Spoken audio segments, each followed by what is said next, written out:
Whakatakata hau ki te uru, whakatakata hau ki te tonga, kia makinakina ki uta, kia mataratara ki tai, e hi ake ana, te atakura, he tio, he huka, he hauhu, ti hei Māori ora. Right, welcome to this very full agenda that we have today. There are no apologies. Just note that Councillor Staples is online. Conflict of interest declarations, time to be a song, none of those. So just in terms of the agenda, we've got 18 items on the agenda.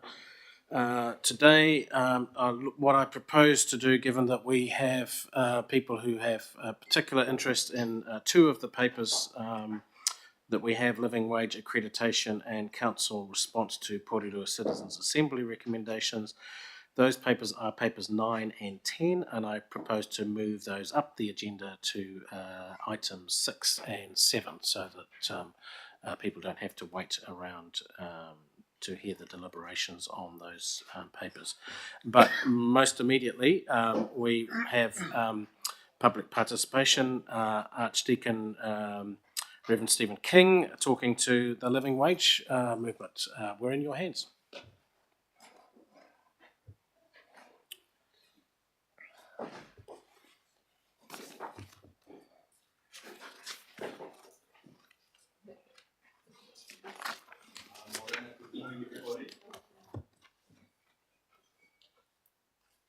There, readers on, readers go. I'm Stephen King. I'm one of the vicars at St Peter's on Willis Street, and I am the national chair of the Living Wage Movement. It's almost 2 years to the day since the Greater Wellington Regional Council passed a motion to pursue living wage accreditation, and that was a momentous moment in what was a much longer journey. And there are people sitting at this table who have been involved in this conversation far longer than even I have. The result of the motion 2 years ago was that a working group was set up with council, and the Living Wage Movement has worked closely with them to ensure a smooth path towards the Greater Wellington Regional Council stepping up and becoming a living wage employer. We have been fortunate to work alongside Karina Harris, Deborah Kessel-Huck, and Hemi Kanji, and the rest of your team, who were committed to making sure that no stone was left unturned and did an excellent job.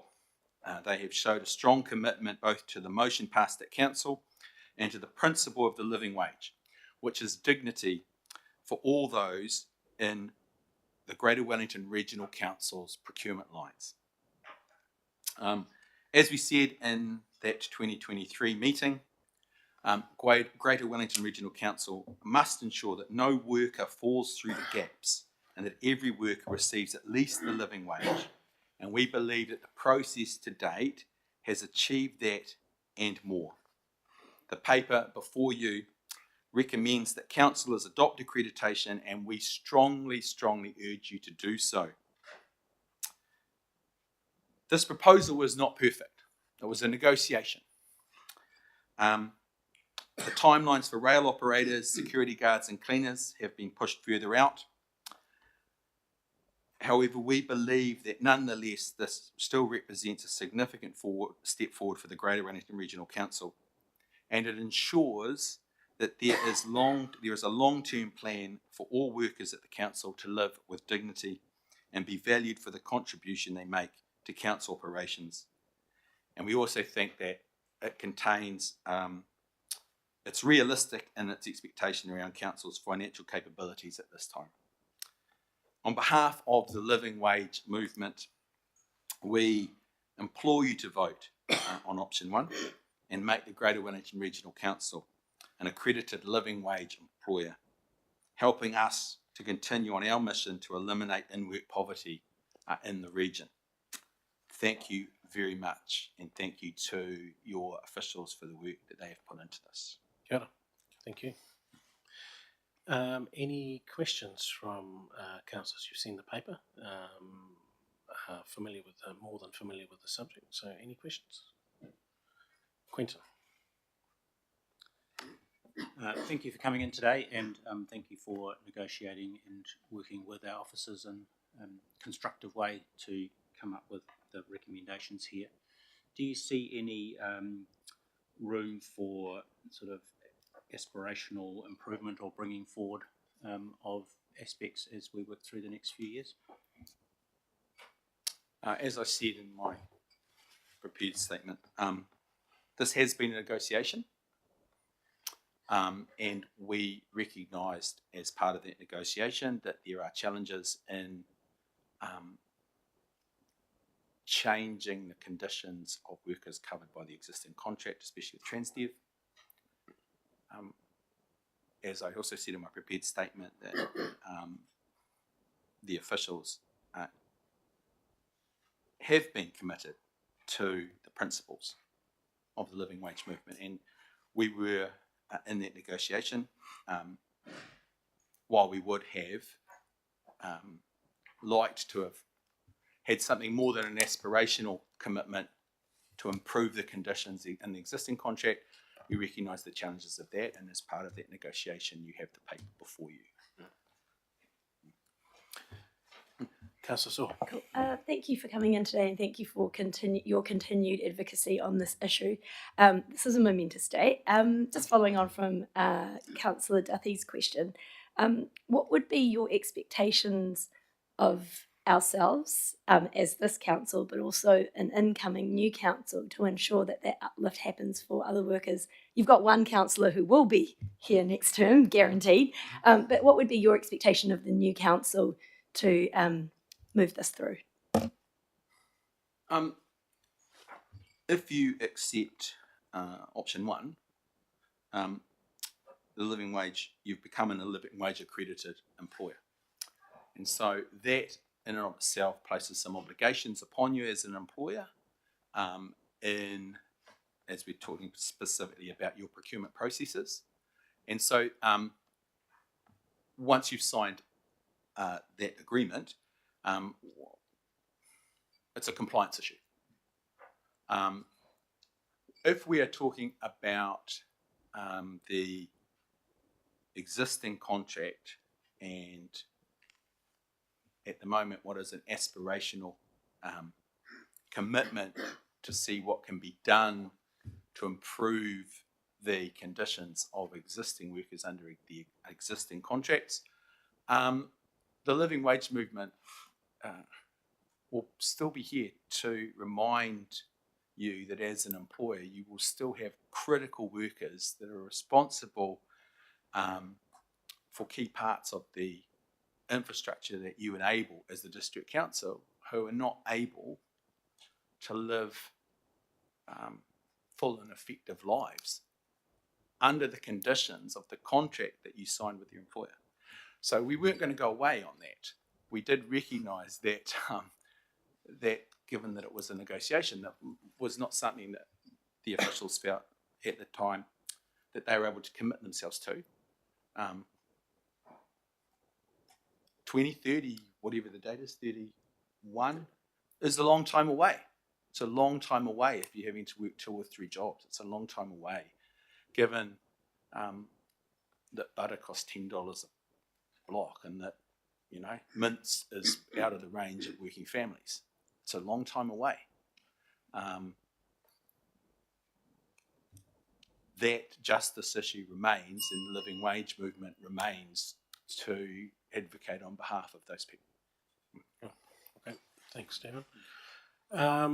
Any final questions? No? Okay, so we have moved the agenda item up. Just got one more speaker, and then we'll come to that agenda item. Thanks, Stephen. Thanks, everyone, for coming. Right, Peter Glensaw and Cheryl Arthur. Just Peter Glensaw. Hi, Peter. How are you? For those that of you who don't know Peter, Peter is a former deputy chair of the regional council and man of good works in the community. So, Peter. Kia ora, Chair, Sharon's online. Sorry, Sharon Arthur, my co-chair of Te Reo o Ngā Tangata, the People Speak. She's in Otaki, so thank you for the chance to come in by video conference. I'm here to speak in support of the paper on the Porirua Assembly on Climate, to commend the resolutions to the Council, which hopefully you will have no difficulty in passing. But I want to speak in particular about the third resolution, which is looking ahead to the implications of this Assembly for Greater Wellington and for other communities here in Aotearoa. Through Te Reo Ngā Tangata, we've worked for 5.5 years to get the Porirua Assembly on Climate up and running. It's been run by a group of volunteer workers, and we're delighted to get the support of Ngāti Toa Rangatira to develop a treaty-based citizens' assembly. So there's two important innovations that are happening here that we want to commend to you, and which we believe other communities and Greater Wellington itself can pick up. The first of deliberative democracy is that this is a chance to hear in a genuine way the voice of the people.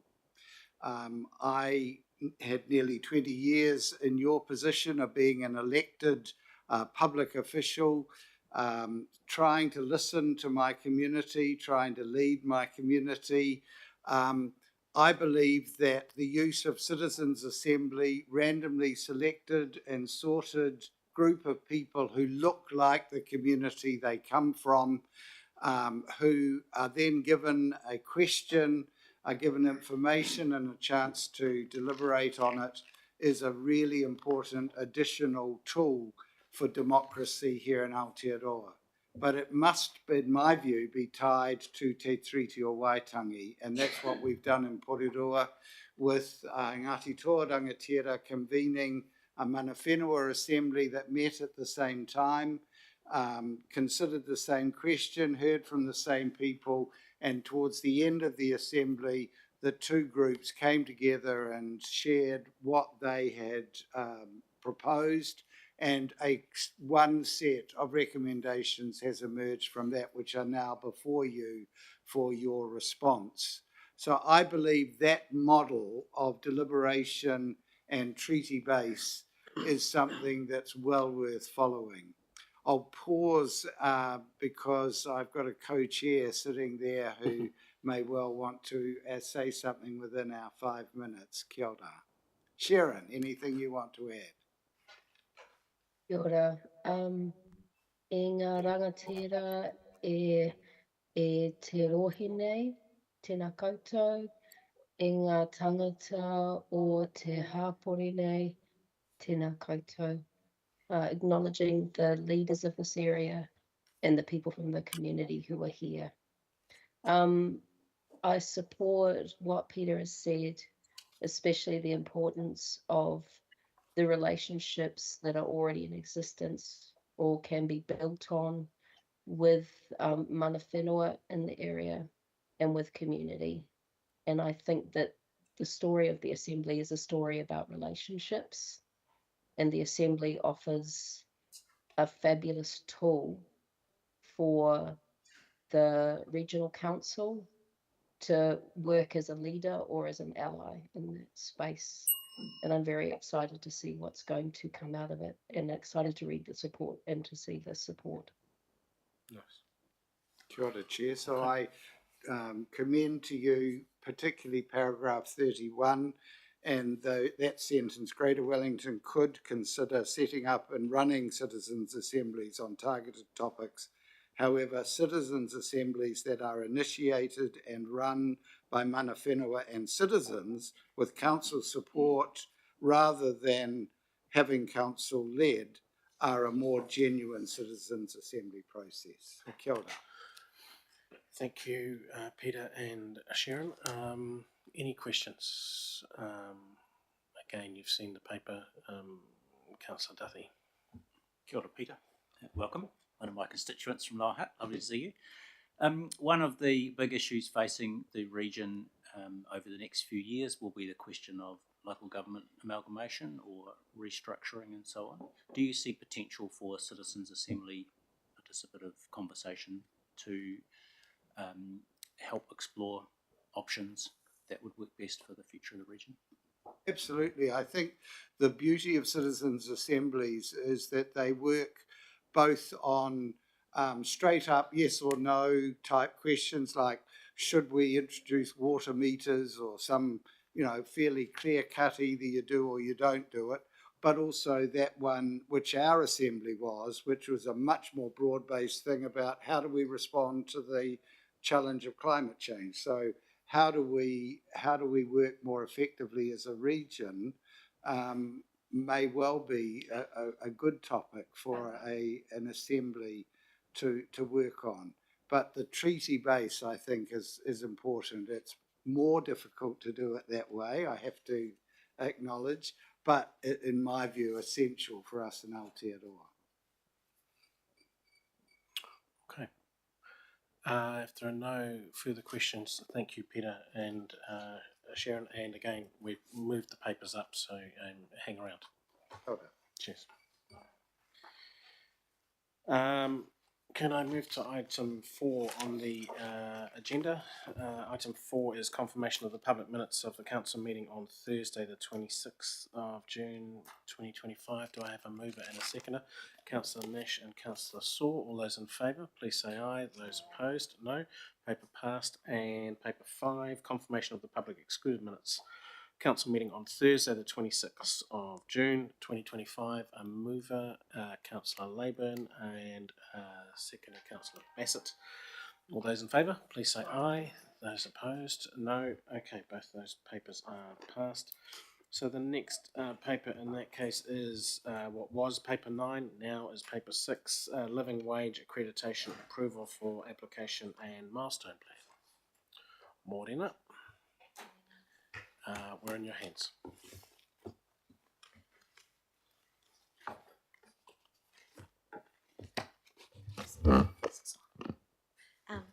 Tēnā koutou, Emi Kenji, Manager Procurement, Karina Harris, Senior Procurement Advisor.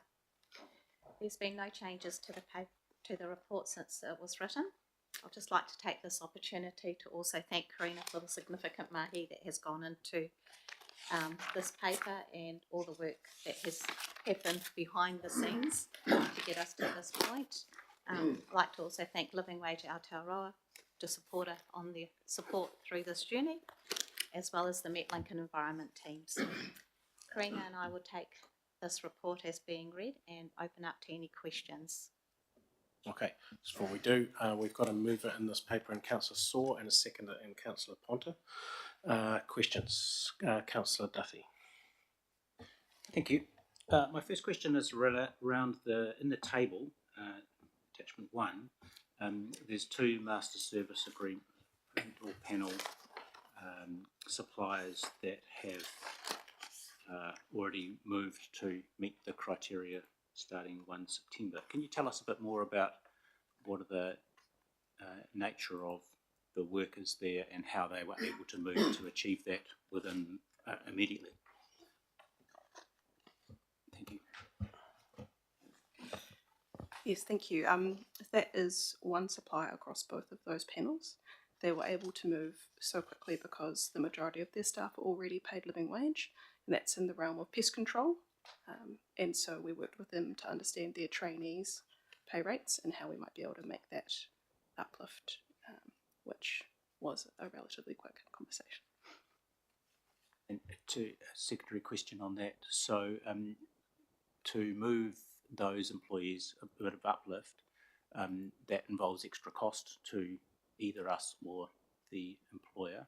Where did that cost fall, and what was the quantum of that cost roughly? The cost was very minimal. It was a very small uplift and was not a significantly large contract. So compared to some of the uplifts in the rest of the milestone plan, it was covered within budgeted amounts for annual uplifts of cost when suppliers asked to increase their rates due to inflation or other requirements in their contracts already. Well, let's carry on while you want to roll there, Councillor Duthie. So looking at the waste management services one, where the estimated cost is also minimal, what is preventing that from being uplifted sooner than 2028? At this stage, that's because the contract was only signed with that supplier last year, and it's a 3-year contract, and to save practical internal resources, and because that contract is very close to living wage already, they have a back pay mechanism.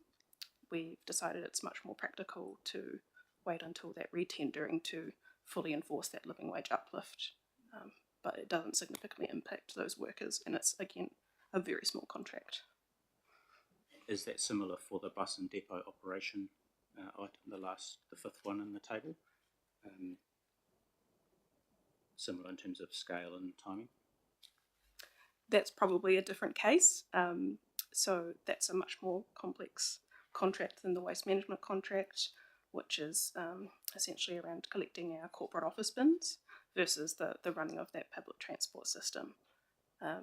So I can't really speak to the really technical detail of that, but the most practical option, again, to save internal resources in regards to having to vary those contracts or enter those negotiations, was to work with everybody to make sure those new contracts are really solid on that living wage approach.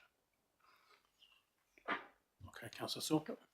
Thank you for this, and this is a really exciting, momentous decision for our council, so thank you for all the work in this space. Just following on again from Councillor Duthie, are we able to have some sort of indication of how many workers are affected by some of these longer milestones, for example, that waste management situation, the bus depot workers and particularly the rail ones? Do we have a sense of how many workers are in that category? I can't speak to the nature of the number of workers within that contract without looking at commercially sensitive information, but I can defer that question to Samantha again to speak to that if you are able. Kia ora, councillors. Thanks, Karina. Through you, Chair. In terms of the bus and depot operations, really that's a new part of our business. So there are currently not people doing that in terms of through our contract. So that will be considered in our new contracts. In terms of the rail, it's rail subcontractors who are impacted. I can't tell you the number of people, but again, that will be dealt with in the next round of tendering. Just one more question. With some of the contracts where you're saying that our contracts are close to living wage, do we have any sort of mechanisms or oversight to ensure that it's staying close to that before accreditation? Like, do we have some assurance that it's as close to what we want it as possible? We looked into that through that investigative period, and so this milestone plan is more focused on when that milestone is hit. That's when we'll be making sure we really have that mechanism in place, rather than adapting our mechanisms right now for these. Do we have an specific informal contracts. sense, I guess? We do have an informal sense, yeah. Okay, Councillor Conlon. Sorry, I'm just going to dwell further to some of the questions Councillor Duthie asked because I don't entirely understand the answers you gave. So we're seeing that for the biosecurity and the restoration services panel that the amounts weren't very great, and we were able to come to a amicable arrangement with those suppliers to get those workers up to the living wage. I don't understand what the difference between those two and the waste management services was, given again we're hearing that the amount of money is minimal. Is it that the waste management services are just being less flexible, and for that reason we can't get them to budge, and that's why it will require much? Like, why is this way more onerous than the other two? Yep. So the excuse me. The difference between the waste management contract is that it's more of an internal conversation around the work to negotiate that contract when we've just set that contract into place, whereas the biosecurity contracts have just been renegotiated as part of reopening our biosecurity panel. So there was a natural opening there to bring that conversation forward. So my concern with this paper is that the options presented to us aren't particularly multitudinous. We're really presented with going with this option or not seeking accreditation. I would have liked to have seen something a little more nuanced, particularly around some of these contracts. I don't see any reason why we can't put in a little bit more staff resource and get the waste management services one across the line. I'm also a bit confused about the bus and depot operation. Hang on, Councillor Connolly. Question? I was just saying, I'm also confused about the bus and depot operation. What does it mean when? Why can't we walk and chew gum at the same time? Why can't we uplift this contract and negotiate new contracts at the same time? That really comes down to our financial position and presenting the most practical option at this time. Negotiating the uplift, in particular in the public transport space, would take a lot of internal resource, and this is the most practical opportunity for us to do that in line with moving up to living wage and making sure we're being responsive with and fair with people's time internally as well. But we've got that figure of $22,000, which isn't significant. That was from last year, but because we've looked at the amount of time that it might take to uplift that contract, it would end up being a higher cost. So can you give us a cost for staff time for setting aside the rail operation contract, which is a bigger kettle of fish, for working on the waste management and the bus and depot operations? We can definitely investigate that further and to see if that opportunity can be moved forward. So just a question from me. I'm presuming that some of this relates to how much budget we have set aside in our annual plan or in our long-term plan. And so if we do actually want to move on some of the things that are being raised, that is a matter that we can now have a discussion about in the next annual plan. And that would then trigger you to negotiate if we're giving you the headroom to be able to do that. That's correct. Okay, good. Other councillors? Councillor Duthie.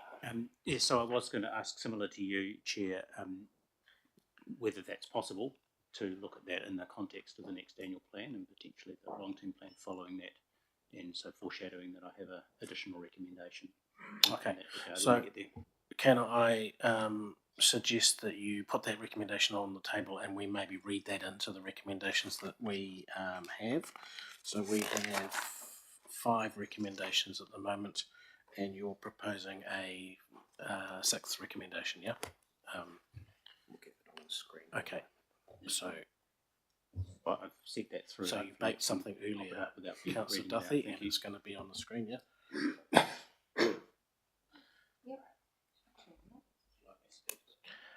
Yeah, you might as well while they're pulling that up. Thank you. So the purpose of the proposed additional recommendation here is to make explicit what the Chair was just raising in terms of question about that we can consider the financial aspect of earlier uplift towards living wage prior to these contracts through the financial planning processes. It will always be in the context of the constraints around our fiscal situation and other priorities, because there's always many things that are we could invest more in. But I propose that additional recommendation so it is part of our conversations for the next council to look into that. Councillor Saw, can I ask, are you happy to move with that recommendation included? Can I put that full suite of recommendations 1 to 6 in front of you? It's moved by Councillor Saw, it's seconded by Councillor Ponta. All those in favour? Oh, sorry, do any of you wish to speak to this? Sorry, before that. Ahead of myself. Yeah. Well, the faster we do it, the faster it's happening, right? We're losing vital minutes here. after years. This is, I just want to acknowledge all the people who have been working on this, particularly the living wage movement, Councillor Laban and my, councillors of previous councils who have tried to push this along, and also to acknowledge this council for delivering on this in our traineum. I also want to acknowledge the maturity and capability that has been built up internally from the procurement team, and that you've kept us informed the whole time, and that part of the living wage accreditation process was also looking at our broader procurement strategy as well. And I just wanted to acknowledge the work there, the thought behind it, and that there's a lot of complexity and what you need to balance, but ultimately there is the right thing to do. So thank you for that. Also, with regards to living wage, I think it is very pertinent now, given the much talked about cost of living crisis. And around our table, we discuss affordability and the pressure of our rates increases on our community. But this way of uplifting our lowest wage workers is a very tangible and impactful way to improve the everyday reality of our workers. And that this decision means that people have better choices to, have warmer homes, have better food, for their children to be able to access activities that they might not, that they might be able to visit their friends in whānau more, that we just take the pressure off people who most need it taken off them. So I'm really, really in support of what we've got to vote on here.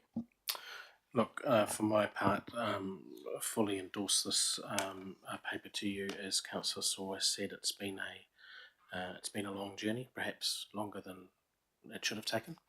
But what I do want to say to the living wage movement is to thank you for being the spine of decency and upholding the well-being of our employees collectively. Both for the workplaces in which they work, not all of which are in this building, but also in their homes and in their daily lives. As Councillor Saw says, it enables them to have a better life than might otherwise be the case. So thank you very much for being the spine, as I say, and holding us to the fire. Councillor Duthie. Just like to speak briefly to acknowledge the important work of our employees, our subcontractor and so on employees who are below the living wage at the moment. I understand some of them clean our trains, for example, or are security guards keeping our passengers safe after hours and dark. These are sort of core frontline roles in the core of the work we do, and go unseen but are appreciated by council, I think, and by our passengers and our environment in terms of that biosecurity area and so on. So I think just acknowledging the importance and core aspect of the work that these people do is important. Thank you. Right, any other councillors? Councillor Lee? Well, thank you, Mr. Chair, and I'd like to acknowledge the work of the living wage movement. I know doing the right thing, sometimes it's easy, sometimes it's hard. I think today is a very easy decision, but turn the clock back about 11 years. I think some people remember when being the first council to adopt the living wage, which was Wellington City. It was very difficult. We had the doom and gloom merchants who said that it would bring the economy down to its knees if we were to pay staff the living wage. But I think it was difficult to be the first, but no one wants to be the last. And I always use, I know it sounds like a scratch record, I always use the Let's Get Welly moving as a benchmark in terms of how much it's going to cost. This is going to cost only 5 days of what we paid for the Let's Get Welling moving program. Thank you. Okay, any other councillors? No, if there is no other councillors, can I put it to the vote? All those in favour, please say aye. Those opposed? No, that's unanimous. Congratulations, everybody. Long journey.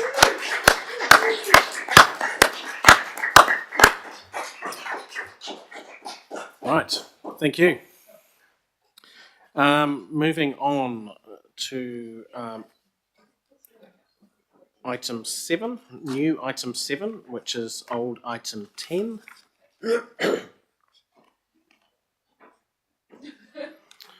So this is Council's response to the Porirua Citizens Assembly recommendations. Morning, Sophia.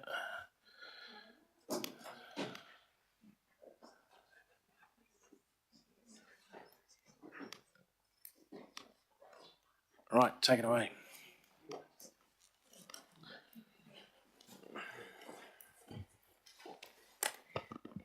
Morena. So the Porirua Citizens Assembly, Greater Wellington was invited by Ngāti Toa to support this assembly process. We'd like to acknowledge Ngāti Toa, Te Reo o Ngā Tangata and the many other volunteers that were involved in the process. And one of the things that the council committed to through this process was to support the process of the assembly sessions, to discuss the recommendations with the council once we received within 3 months of us receiving them, which we did with the recent council workshop, and then for council to confirm in a public forum your response to the recommendations, which is what the purpose of this paper at this meeting is for. And then that we would respond in writing to the Assembly within a week of the decisions you make today. I'm going to hand over to Anna to add some further comments. As part of our participation and support of the Assembly, it became quite clear that actually the experience that, with us being there, was more about the deliberative democracy and the process itself. So as part of our support in showing up to each of the Assembly sessions, it became very clear about using this deliberative democracy assemblies, being a Te Tiriti centred approach as well, as something that we could think about as an organisation to continue to support. I think when it comes to mana whenua and community-led initiatives such as the Porirua Citizens Assembly, they contribute more than insights, recommendations and actions. So yes, where there's one that we'll give a response to, but I think it was an opportunity for us to re-examine our own democratic processes, decision-making, and future, thinking about future value-based outcomes for Taiao. Another big observation from our side was looking at the voice of rangatahi. So again, Future Unity, they had dedicated a whole session to rangatahi who participated throughout the whole process and are really keen to be involved in the near future and thinking about ways in which we can be invited into their space to support them coming up to the next LTP. Nice. Other than that, we'll take the paper as read. Okay. Any questions, councillors? Councillor Duthie. Thank you. So there seems to be two parts to the our response to the Citizens Assembly. One is our ongoing and existing work and how that relates to recommendations from the Assembly, and then the other one is a set of 4 areas where we might consider doing more or supporting more in the next long-term plan. I'm interested in between those, are there other opportunities identified where in a way that doesn't have financial implications so much, we could do things that further the recommendations, for example, using our communications resources to promote existing budgets, to promote elements, recommendations, and also through the annual plan process for next year, will there be consideration of the Assembly recommendations in our choices there, because we may need to consider stopping doing something or reprioritising. How will the recommendations from the Assembly feed into that annual plan, not just the next long-term plan? So sort of 2 mixed questions in there. Through the chair, the recommendations or the opportunities in between the things that are in here, absolutely. It's something that we can keep front of mind as we progress the annual plan conversations, and use that as a reference point or a check on anything that we bring forward for council discussion or decision. And similarly, we have been talking about things such as the work we've identified that we're already doing that aligns to the recommendations, and how we could improve throughout the year our communications on those with the community. Yeah, just to add to that, sorry. Just like Zofia was saying, the process to understand what that stock take looked like, that started that for us, is I guess what we're talking about here as well, is that re-examining what have we committed to, how are we doing that work, and actually part of the process we're kind of seeing some duplication. So again, it's about actually being a bit more effective and efficient with the way that we're doing these things. Councillor Saul? Okay. Thank you for this. I really appreciated how you've pulled out where the work streams are pertinent to Greater Wellington's existing work program. Of course, it's no surprise that I'm focused on page 712 of Diligent, which is around the recommendation for engaging with rangatahi youth. In terms of what is recommended in those actions, what kind of measurables and performance and targets are we going to see in those sorts of actions, and how is it going to, just building on your point around the duplication, I guess who's holding the pen and oversight in Greater Wellington to manage that duplication, but also to monitor how we are delivering and how effectively we're delivering, bearing in mind also that I think Marcoms have a new strategy that also might dovetail into this. So yeah, when can we see some action on it, and what will that look like?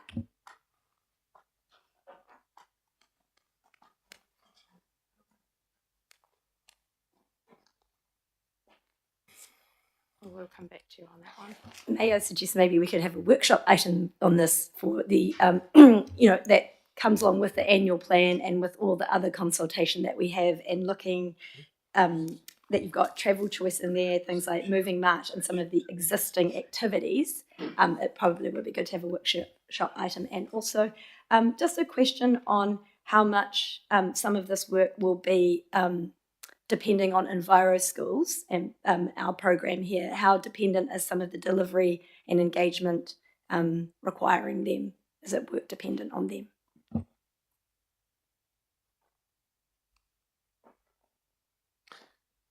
I think that's as identified the things that Enviro Schools already have underway, and we would be continuing to connect in with them and have those conversations with them.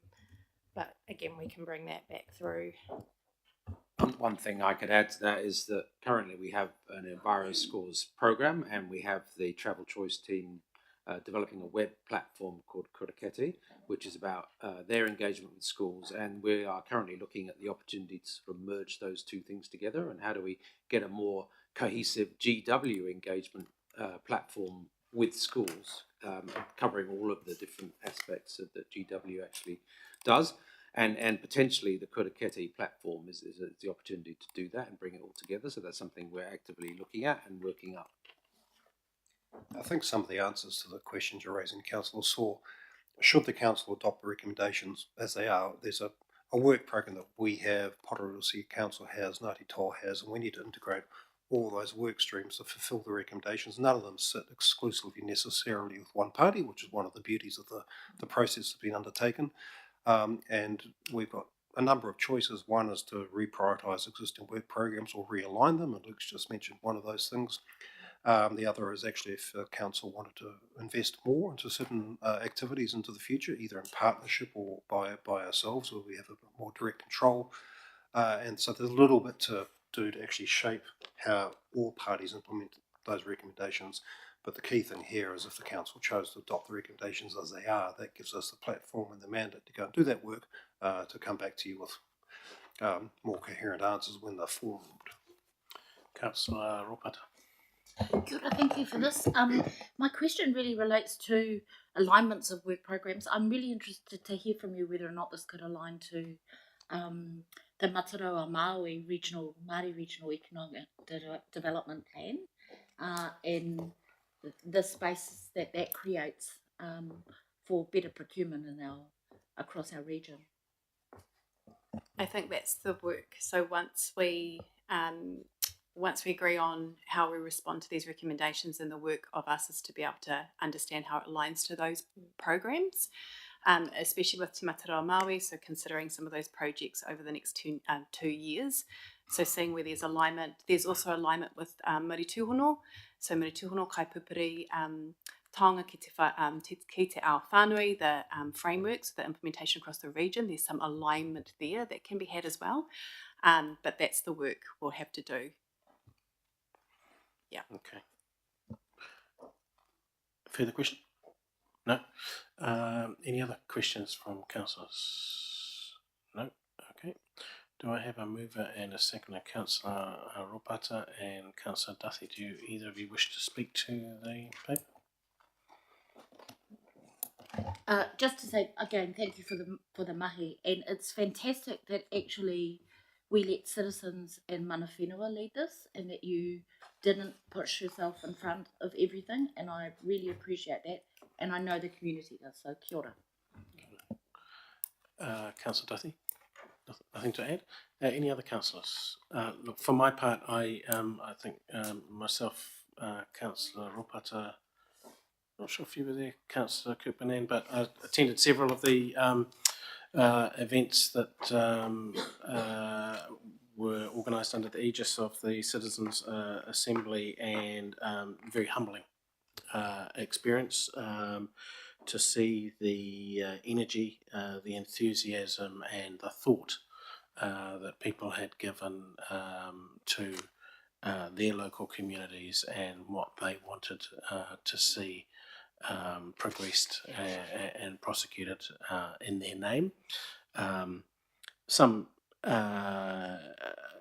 areas of complication, if you like, and complication may not be the right word, but how you take that and squeeze it into the work that we do, and that's, I think, some of the challenges that the good challenges that we now have. How do you give effect to this, or how do you empower local communities to do some of the things that they've clearly identified? So excellent process to be involved with, and as I say, at the end of the day, at the finishing line, quite a humble experience. So, all those in favour, please say aye. Those opposed, no. Unanimous. Thank you very much. Thanks, Peter. And Sharon, I see you still online. Thank you very much. Right, that takes us to paper 6 in your agenda papers. It's a bit of a meaty paper. Local water done well. Approval of the water services delivery plan. You could probably kill somebody with the size of the document that we were sent. Anyway, Amanda, Julie, morning to you both.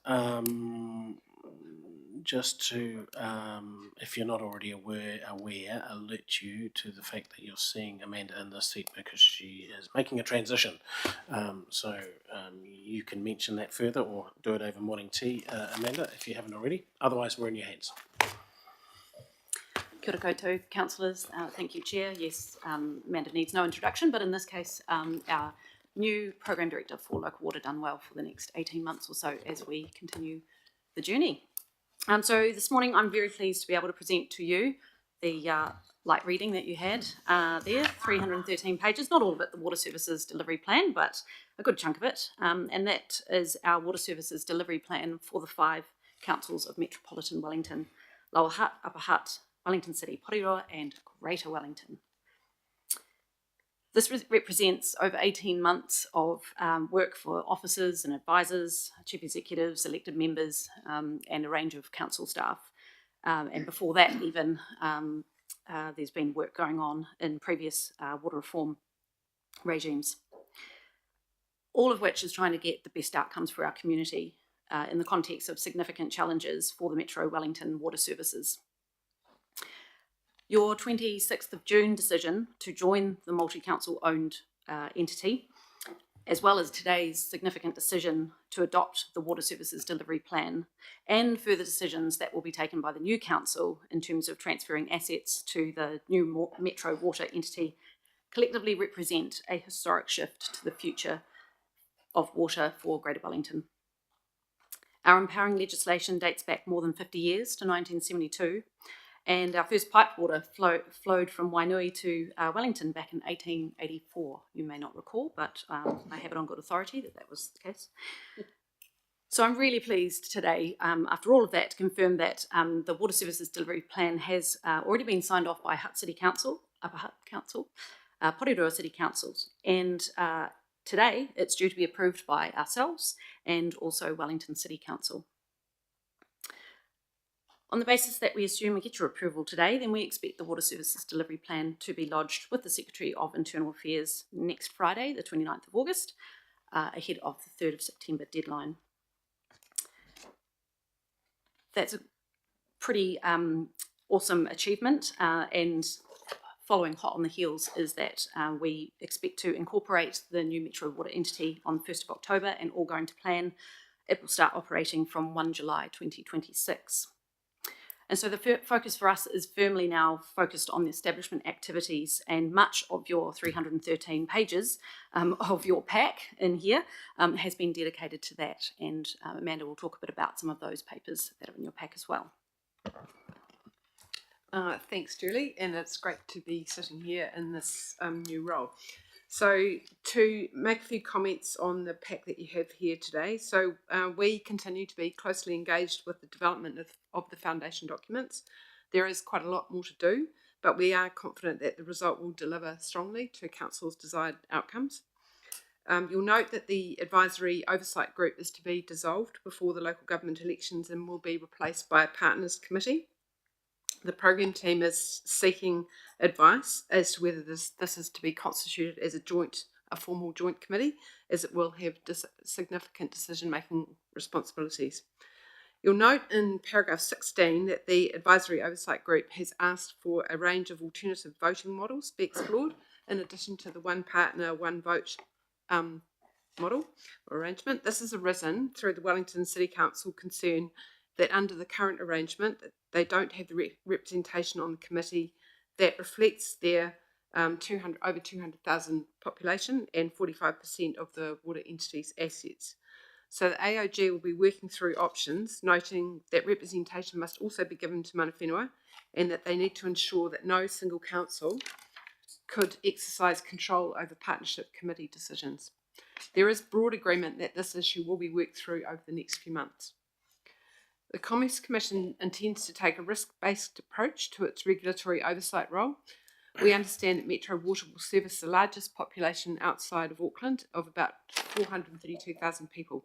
We think it's a reasonably sure bet that ComCom will have to take a laser-like focus on Wellington to ensure that Metro Water's investments are delivering results and to ensure consumers are getting quality and value in return for the increased expenditure. Stormwater is acknowledged as a significant challenge because of the potential for impacts on communities and the natural environment, and the overlapping responsibilities between Metro Water and the councils, including Greater Wellington, because of our flood management role. As noted, a stormwater task force of officers and experts is due to be set up shortly to clarify responsibilities and ways of working between Metro Water and councils. So that's all the comments I've got to make, and we're happy to for you to ask questions. Okay, can I turn to Councillor Conway in her position as a member of the AOG to sort of just address the paper and one particular issue relating to WCC? Yeah, so I just wanted to provide a little, so Amanda touched on this issue of how voting would work for the partners, and I because I promised Wellington City that I would alert you to what's going on and what they proposed, I feel an obligation to do so. So as Amanda alluded to, there's kind of two voting bodies that are will be involved with the water entity moving forward. One is the shareholders, and that does not include mana whenua because under the new legislation, they are unable to be shareholders. And the shareholding voting will be based on the amount of shares people hold. The other voting entity is the partners agreement, which does involve mana whenua and involves all the TAs in Greater Wellington. And I guess an initial premises of how voting within the partners would work is that it would be one vote per partner. However, Wellington has raised an issue that they're uncomfortable with that because they feel like one vote per partner doesn't reflect their population and the size of the say that they should have in the new entity. So they have come up with a model which would allocate votes differently and they would have a higher percentage of votes. They have floated that with all the members of AOG and they haven't got unanimous support for that. However, this is very much on the table at the moment and an ongoing issue, as Amanda says. So we have agreed to work with Wellington on coming up with something, but we haven't agreed to the model that they put on the table at the moment. Okay, so does that just sort of go unstated, that we don't need a recommendation on that? Or No, anything? so it is covered in the papers at the moment, the fact that in terms of, I'm not sure whether it's the constitution or the partnership agreement, that this is still to be worked through. Okay, right. Yeah. We've got a series of questions from Councillor Gaynor, then Councillor Kupanenda. Thank you. Just perhaps a follow-up to Councillor Connolly's comments there. Is this for Wellington City Council any kind of game changer for them in consideration for the whole package? You would probably have to ask them that question. It's a little bit hard to know what leverage they have at this point, given that we are quite far through the process. But I think it speaks to their general unhappiness with a few aspects, and we're trying to get all the partners to be as comfortable with the process as possible. Councillor Kupanenda. Thank you. Yes, my question is about the proportional partner voting share issue compared to the current partner voting share that exists at the moment. And what Wellington City Council are looking at is that there should be something that reflects the revenue per vote basis, and that would end up with Wellington City Council and Hutt City Council having 5 out of 10 votes, and that probably brings about too much polarisation with it anyway, and all the other parties would have one vote only. And so I think that... Have you got a question? And so the question is that in looking at the proportional partner voting, I think we could give some recognition there that we shouldn't allow any two members to put a hold or... Still not a question, eh? And so, well, what I'm trying to understand is that the approach to it should... yeah, okay, but I mean, what I'm trying to say here, and also this is a serious issue, so all we want to do is find a way to get it sorted, but what we need to make sure is that when you're looking at it and when you're dealing with it, is that we take away the opportunity for a few people to control the vote on it. And so I'm happy with the proportional partner voting on basis, but would you please consider making sure that the proportional partners can't hold over everything on it? Does that sound like a question in the end, does it, Mr. Chair? Yeah, close. Close call. Julie, respond to the question, Julie. Yes. Yeah. Right. Okay. Councillor Duthie, Councillor Nash, Councillor Ropata. Thank you. I love the sound of a stormwater task force. It sounds very Star Wars. There's some Skywater. Jedis on this task Skywater. force. Skywater. Could you just elaborate a little bit who would be on this? What is it actually doing? Sounds good, but what does it mean? Yeah, good question, Councillor Duthie, because we did ask the question the other day, who would be on that. It's going to be officers, so it'll be experts, SMEs, who will address that question specifically, reporting back to the AOG. It's not going to be elected members or a separate body to the AOG. It'll be people who are specifically knowledgeable about that area and can actually review the issues and look to resolve the problems or the challenges. Yeah. So just to elaborate on what the specific question is, what's the nub of the issues that are being explored by that task force? I think it's fair to say that the nub, if you remember back to the workshop, the nub will be the crossover, the overlapping responsibilities. So there's general agreement that the councils will retain the natural or the green infrastructure related to stormwater, but the built assets will go to the new entity. So there have been quite a few conversations about that already, but there, as you would have recalled from that workshop, there was, in the Venn diagram, there was an area of grey. That's not necessarily grey infrastructure. It's the overlapping areas, and it relates to things like how does it intersect with roads. So, for example, there's road drainage. So, what should be done in that regard? There'll be questions asked as to what is the purpose of this piece of infrastructure. If the primary purpose relates to roads, it'll be retained by the council. So there's just those sorts of things to get consistency, and not only in the ownership but also the responsibilities and the decision-making processes. And the other thing was the communication. Who do people talk to in relation to stormwater? So there were quite a few matters that came up in that workshop that we need to work on and resolve. All power to the Jedi on that group. Councillor Saw has a related question, so I'll hold my further one to after that. I'm sure that Councillor Nash would love Councillor Saw to ask her question now. Given that I'm going to call it the Skywater Task Force, is being set up and it's at officer level, there's also in these documents some acknowledgement and awareness of the lack of capacity or expertise in this area. So how is this task force going to balance the fact that there's a capacity, knowledge and experience issue solving a problem that we're walking into? What assurance that can I have at an elected governance level?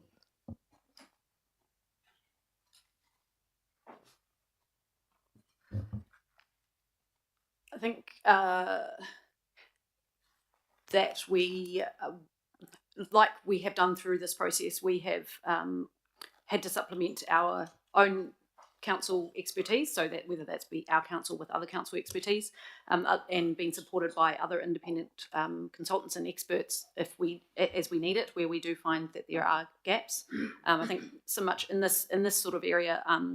This is where our council staff are the experts and can actually supplement the regional program team, or the establishment team as are now moving into that phase.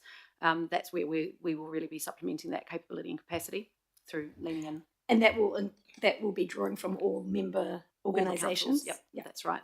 I do think it's fair to say the issue of stormwater, the AOG and Ros Connolly in particular, as your representative, very strong on the need to work through this. I think the approach outlined by Julie and Amanda is the agreed and probably the best approach, but it doesn't mean that there's a divorce of information back to elected bodies through this process. That is not the intention. Okay, Councillor Nash. Oh, kia ora, thank you for this. Just a question about paragraph 15C, and I'd like to know, maybe this is for you, Ros, as well, Councillor Connolly, but what I appreciate you putting in the note around the need for a pathway for the water company to advise councils on urban growth, cost of infrastructure, value for money, etc. Is this something that is accepted by the other councils that are joining the group? And if so, what is the pathway, or what is the pathway to develop the pathway?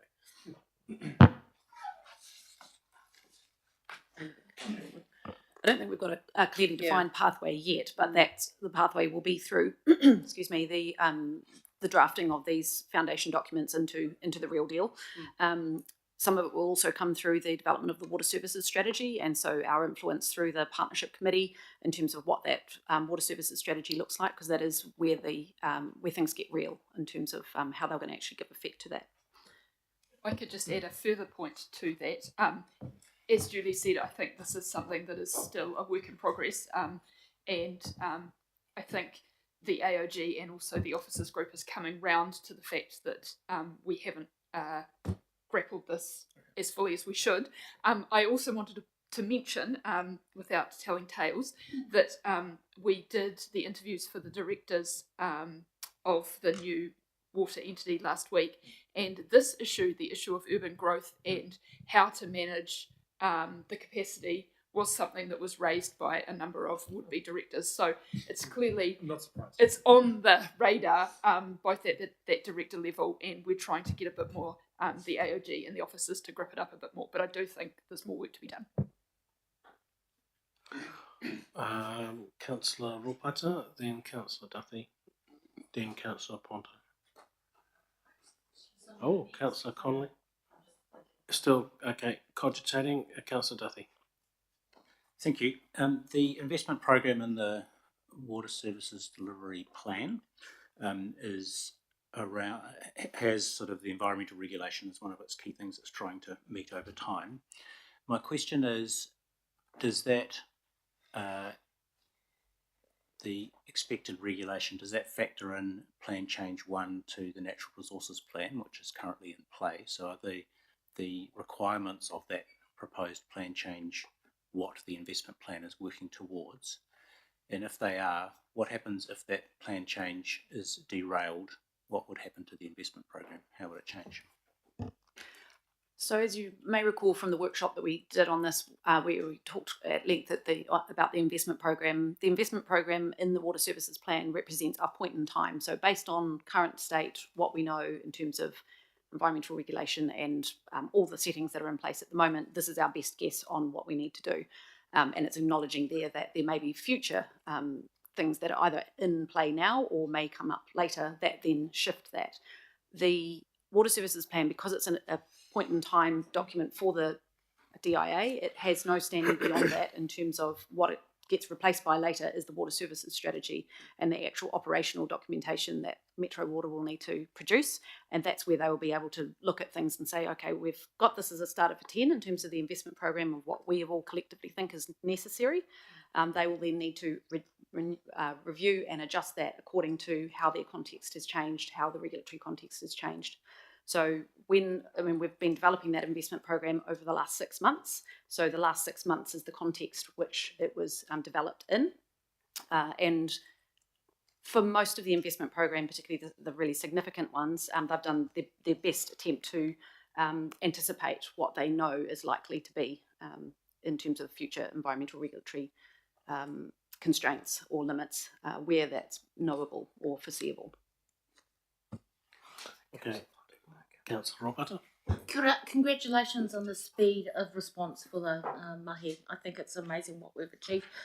My question relates to the design, I guess, and the implementation of what we've built here. I want to know how vulnerable it is to a change in government. If you could do maybe a scale. Not really. To a change in government, I think by just thinking about our timeframes, I think that's a large part of why our particular region has pushed to have our Metro Water stood up pretty early, about as early as we possibly can, so we can just get on and do it. I think there's general widespread acceptance across the board that we need a different system in terms of how we deliver our water services. So we would go there anyway. So I think it's a pretty low risk. There's always devil in the detail about exactly how you choose to colour in between the lines. But I think we're in a pretty good footing, and I wouldn't expect it to change. But I'm also not a fortune teller, so. Could I just add to that excellent answer from Julie? Very good question. Look, I think this will be locked in. You can never hypothesise what the future looks like, but if you look at the institutional changes happening within government itself, i.e. the Commerce Commission, Te Mata Arawai, there's a lot of mechanisms of government that are actually also been enabled to monitor and make these transitions successful. This is a second crack at water reform. Obviously, the previous government had a different approach. The new government came in and put this in place. Should you approve this, all Metro councils in our region will have approved the Water Service Delivery Plan. Out of interest, the Wairarapa, who obviously were initially in the tent, they all yesterday approved their plan along with Tararua, so they are in a similar position, and there would be As opposed to the first round when this was given a crack, there's a monumental amount of infrastructure now to unpick should a new government look to change it. A and B, I think even the TAs themselves in establishing, for instance, our Metro Water would be saying, we do not support this, so I can't see it happening. Thank you, Nigel. Okay, Councillor Connolly and then Councillor Saw. To reframe it as a question. If I have issues with the supporting documents, is it appropriate to raise them here or should I save them for the AOG? I guess the long and short of it is I do, and I'm not really happy endorsing them. I would be happier to note them, given that this is the first time I've seen them and there's quite a lot to work through. Through you, Chair, my advice would be to raise them through the AOG. These are endorsing drafts in at least two of the cases, and the full set of documents come back to the new council for approval. And these are not the final documents either, in terms of the process of developing from principles into terms and then into the actual documents themselves. But the AOG is the best place to exercise your concerns. Okay, Councillor Saw. Thank you for this. It's great to see a lot of our feedback being incorporated into this meaty paper and its attachments. I was just wondering where we've got a consumer charter there with some very clear principles, but I'm wondering where in amongst all those documents the criteria or the determination for how affordability and value for money is set, because given that in the overview it says that the costs for sort of each household's already going to go up to keep up with the work that we need. How is the Metro entity going to set its affordability and value for money criteria given the principles that are in the consumer charter? Where will that live and who's in charge of that? So after our last workshop, that affordability question was circled back to the regional team and the lawyers who are preparing these foundation documents to consider how we can further address some of those points that were raised in our council workshop around affordability and or lack thereof. The other thing I wanted to say about that was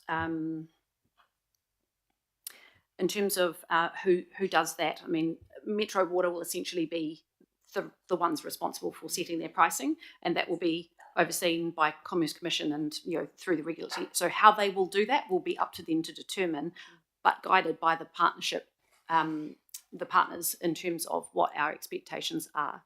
I guess I'm just raising this as just by using an example we've had in our own experience here of when we were working through the natural resources plan, and some of the economic analysis we had around affordability worked in a certain set of how unaffordable it was, and then we needed to sequence and stage work. So but it didn't. Question Yes, there is a question. And it didn't take a whole lot of externalities into it that I can see in the consumer charter are very relevant. So my question is, can the AOG and the new board be given some direction towards thinking of incorporating whole of life cost and some broad principles on how it determines affordability and value for money that still sits within whatever Commerce Commission is determining? So one of the areas where that can be picked up is also through the statement of expectations that the partners agree to, and that will definitely be a flavour that I would expect to see come through there. And so I'm sure that will be very useful contributions to guide Councillor Connolly's engagement in the AOG as she puts forward our views on behalf of Council. Okay. Mover and seconder. Councillor Connolly, Councillor Duffy. Except I would like to propose an amendment through 5 through to 9 that we don't endorse these documents, that we just note the draft consultation, draft terms of reference, draft principles. What's the implications of that, Julie? So these recommendations are being mirrored across all our partner councils. and that could be a problem because all the other councils and Wellington City still to come have endorsed those. So we would be a significant outlier if we were only noting them. Hello.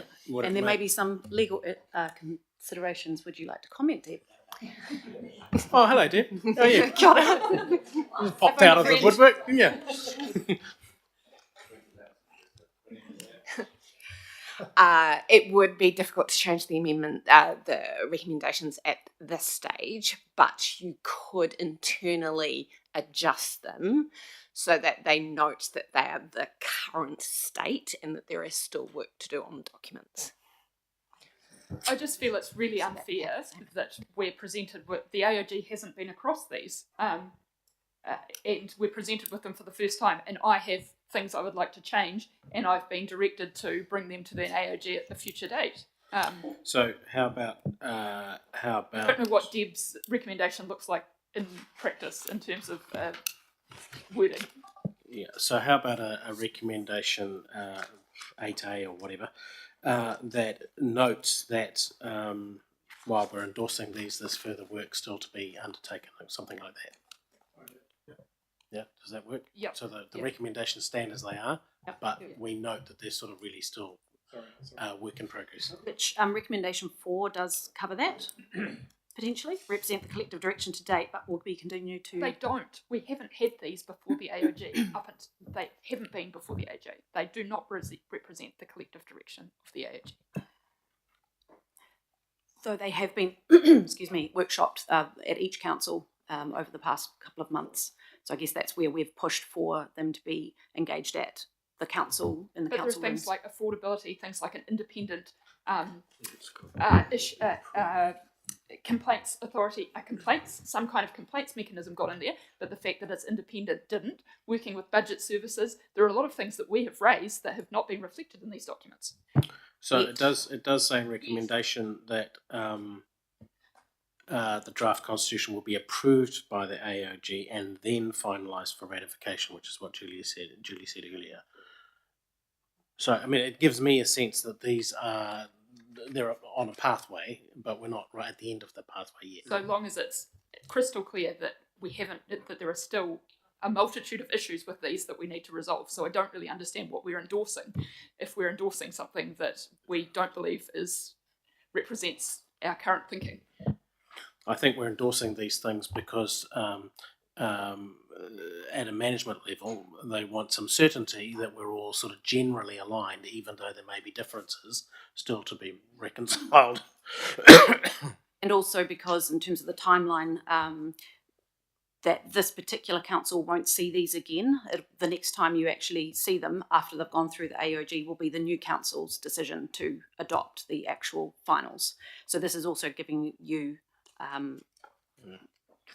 visibility of that. Thomas, then Nigel. I was just going to try to be helpful. Let's see if it works. But I was just thinking, your point, Darren, about having an additional recommendation that notes that there's more work to do. I think the purpose of that, as far as I can tell, would be to say there are a number of matters for Greater Wellington that have not quite made it into the draft, and that we will continue to raise these through appropriate channels. I mean, that's the fact. Just of it, yeah. So it seems to me we could say that without causing any problems. And that I don't think it's duplicative in terms of the other things, because it's specifically about us and our points of view. So what does that look like? Notes that Greater Wellington Regional Council will continue to work with the AOG to refine on a number of matters of importance to us. Yeah. I think that's probably a good suggestion. I think it's critical that we do consistently across all the metro water entities have a consistent set of recommendations. I think it's very important for this integrity of the process to take that to DIA. I understand what you are saying, Councillor Connolly, entirely, but I do think this is not locking in any of those documents in concrete at all. There's going to be multiple opportunities for the AOG and the next stages of this process as we head to next July to actually reassess, address and commit to those documents and what the actual wording and content is. Personally, I've got no issue with a noting recommendation as is currently being drafted. It gives you an extra bit of impetus for when you go to the ARG, Councillor Connery, on the Council's behalf, but it keeps the integrity of this process alive, which I think is absolutely fundamental at this point in the process.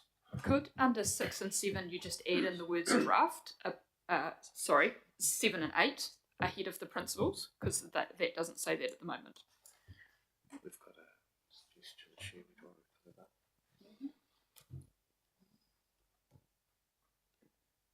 The only comment I'd say there again is Julie and Amanda have said each of the respective councils, Wellington City going through the similar process, have I think that's a adopted those. drafting error. 5 and 6 reference the draft constitution and the draft terms of reference. 7 and 8 should also reference draft principles because they are the draft principles.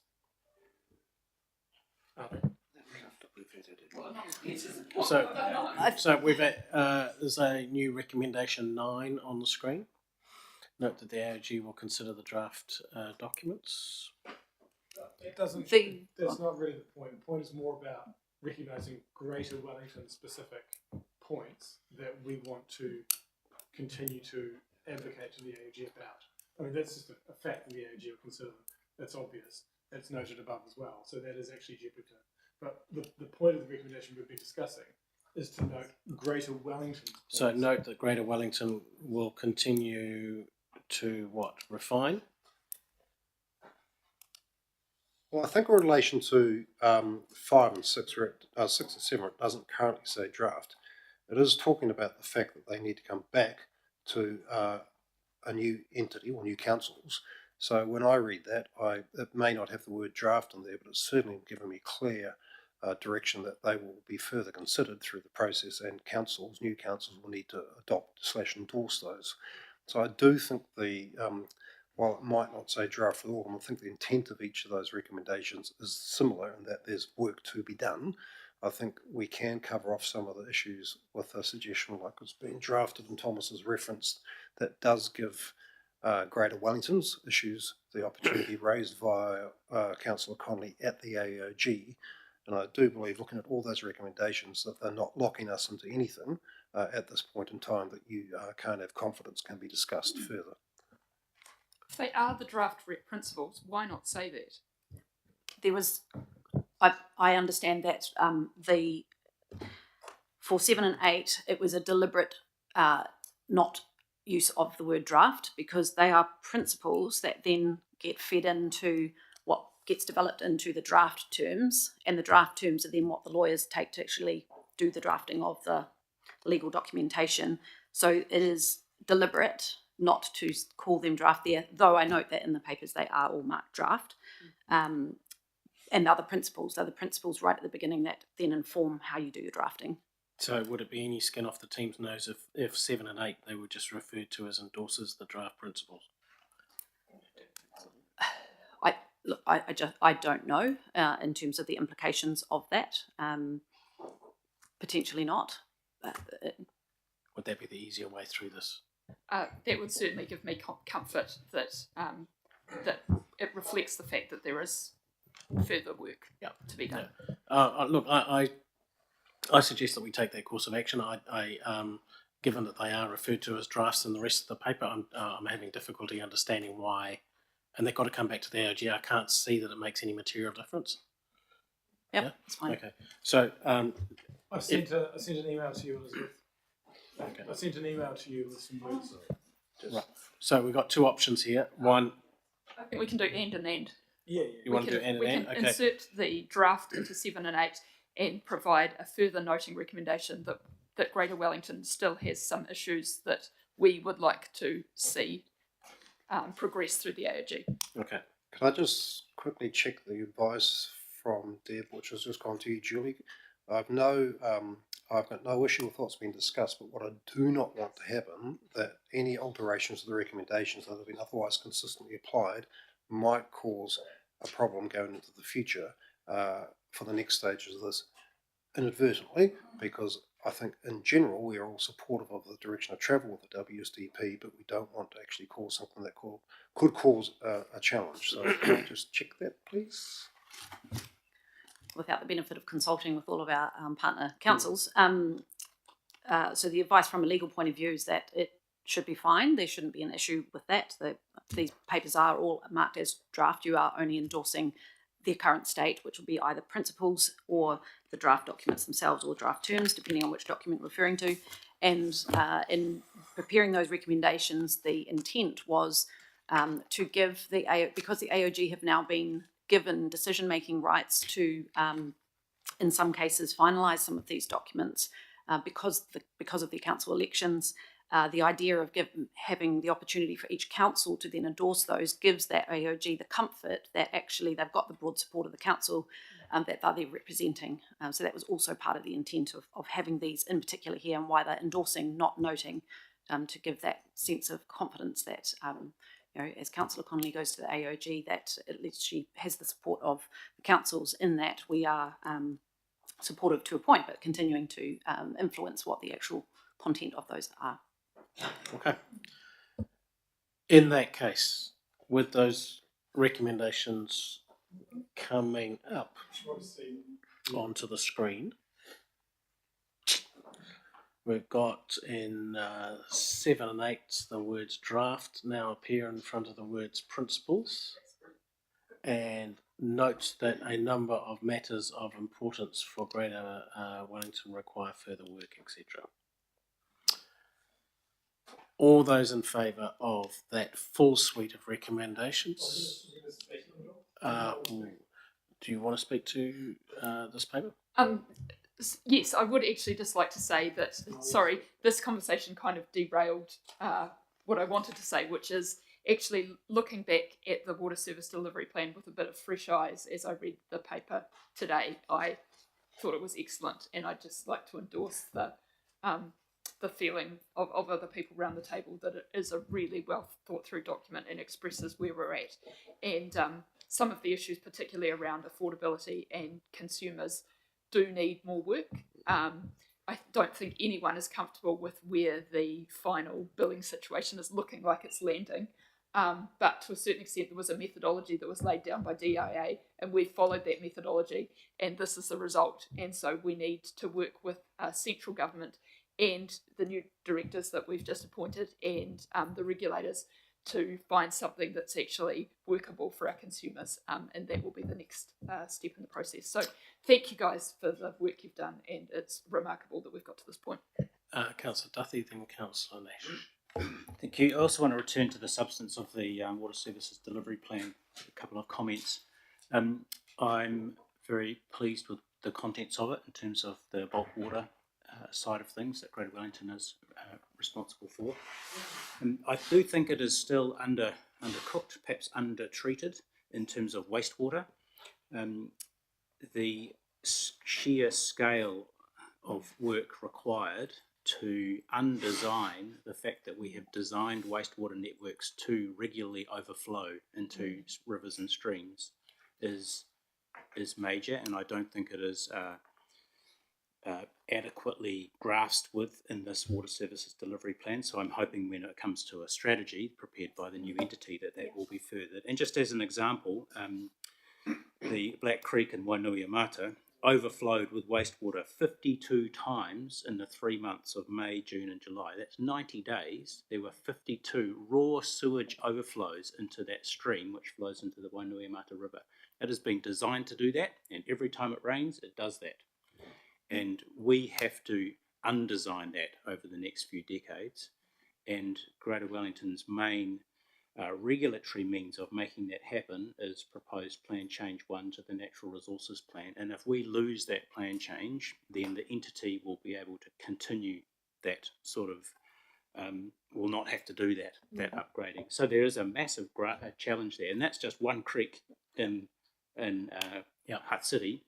There's also Wellington and Porirua, and this is across. So wastewater is a massive task that I don't think is fully grasped, but this is a point in time document, and the strategy will need to and hopefully Plan Change 1 will also get through its stages and provide the regulatory basis for the improvement over time. That's my comment. Thank you. Right.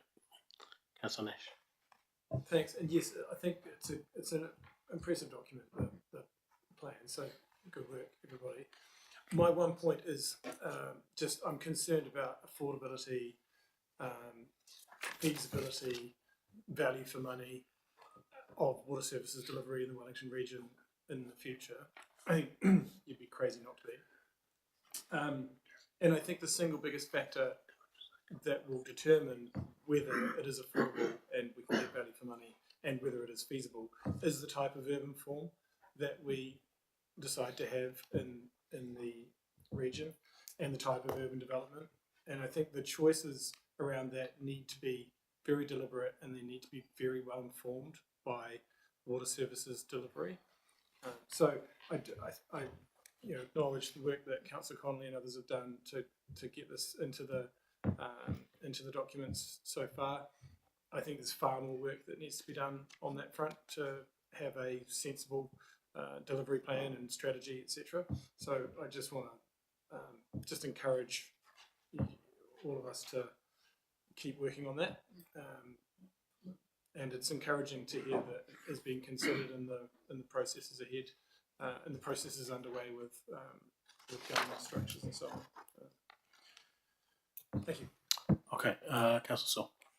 Just picking up also on those points from my council colleagues, this is a really impressive document to pull everything together for a bunch of people who have a lot of different interests, and but ultimately we want to deliver for our community now and our community in the future, and also right the wrongs of our system design. So just picking up on the comments from Councillor Duthie and Councillor Nash, it would be my hope that whatever sets this entity up is looking at future best practice, and hopefully that comes out in the strategy, because what we see now is pretty much like for like in a 20th century system that, as Councillor Duthie has pointed out, by design, is not going to help us restore the Māori of our awa or our wai. And that's, again, if we're spending this much money on behalf of our community, I really want to make sure that we, as the establishing governors in this region, are setting our region up to have the best practice with the best future for how we manage water in the 21st century and learn from those mistakes. And just one little stab would be that I'm a little bit disappointed that a lot of the work that has already been done by successive councils, by mana whenua, by Greater Wellington, by landowners and by the community, that is really, really clearly set out in the Whaitua implementation plans, hasn't been lifted up into those foundation documents as strongly as it could be. That is work that has been priced and agreed to, and it would be my hope that that would be the direction that we set ourselves in addition to some of the comments made by my colleagues. Okay, Nigel. Well, are you obviously about to go through this? A couple of things. I just want to reflect on the significance of this decision. Wellington Regional Council is the only regional council as a bulk water functions, and we've had this since 1972, and therefore the whole life of this organisation. So to get to this point in time is actually quite a significant outcome. The other thing I'd like to note is actually it's been a very, very good example, in spite of some things said about local government's ability to cooperate, to have a very good level of cooperation against the current metro entities in the Wellington Water to come up with a solution that everyone can endorse to take the next steps. So I just don't want this decision to be made without a little reflection on that. And I'd also like to note Councillor Connolly's involvement in this. That's been exceptionally representing the views that you bring to the table in the debate through the whole process at the EAOG, which sometimes is an easy process and sometimes it's not. And also Julie, Amanda and Deb. Again, in the context that we're only a regional council in this position, we are the only regional council we're putting the level of staff resource and the quality of resource into actually getting to a decision like this. And like many of you, I think the water service delivery plan that is in front of you, which I've read cover to cover, is an excellent document. I think it is a very impressive piece of work that will hold the next steps in good stead. And so I did want to acknowledge it before you make your decision because it's not insignificant. Okay, all those in favour, please say aye. Those opposed, no. Okay, the paper is passed unanimously. Let's take a break and come back at 20 past 11. 20 past 11, Adrian.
Right, we're item 7 or 9, Waterloo Transit Oriented Development Reference Design Options Analysis.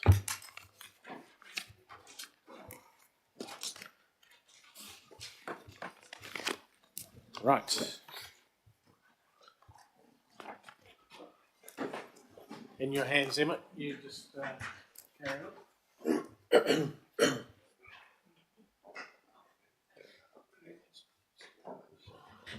Good morning, councillors. Just introducing Campbell Jensen and Laura Hebden from RCP, who have been project managing this process for us and working very closely to deliver this report. This report is seeking your decision on a final option to take forward to full reference design. Previous council decision has confirmed funding for the project through the next phase, which will deliver a business case and go-to-market framework for engagement with potential investment and delivery partners. The report is supported by 3 attachments. Attachment 1 is for your information and is the design brief we developed at the commencement of phase 3. Attachment 2 is the feasibility study, which includes a broad range of information relating to the process followed, the long and short listed options, and a summary of findings. And attachment 3, and we do have printed copies if they are needed today, is a summary of comparison of 4 of the 5 options for consideration, noting that option 1, do nothing, is not included in that attachment 3. The preferred option following a rigorous assessment process by our multidisciplinary design team and officers is option 5. Option 5 has the following features: aligned and upgraded platforms, a short overpass traversing the rail corridor, underpass eventually removed, and a pedestrian crossing added to Cambridge Terrace, lifts and commercial amenity and more features.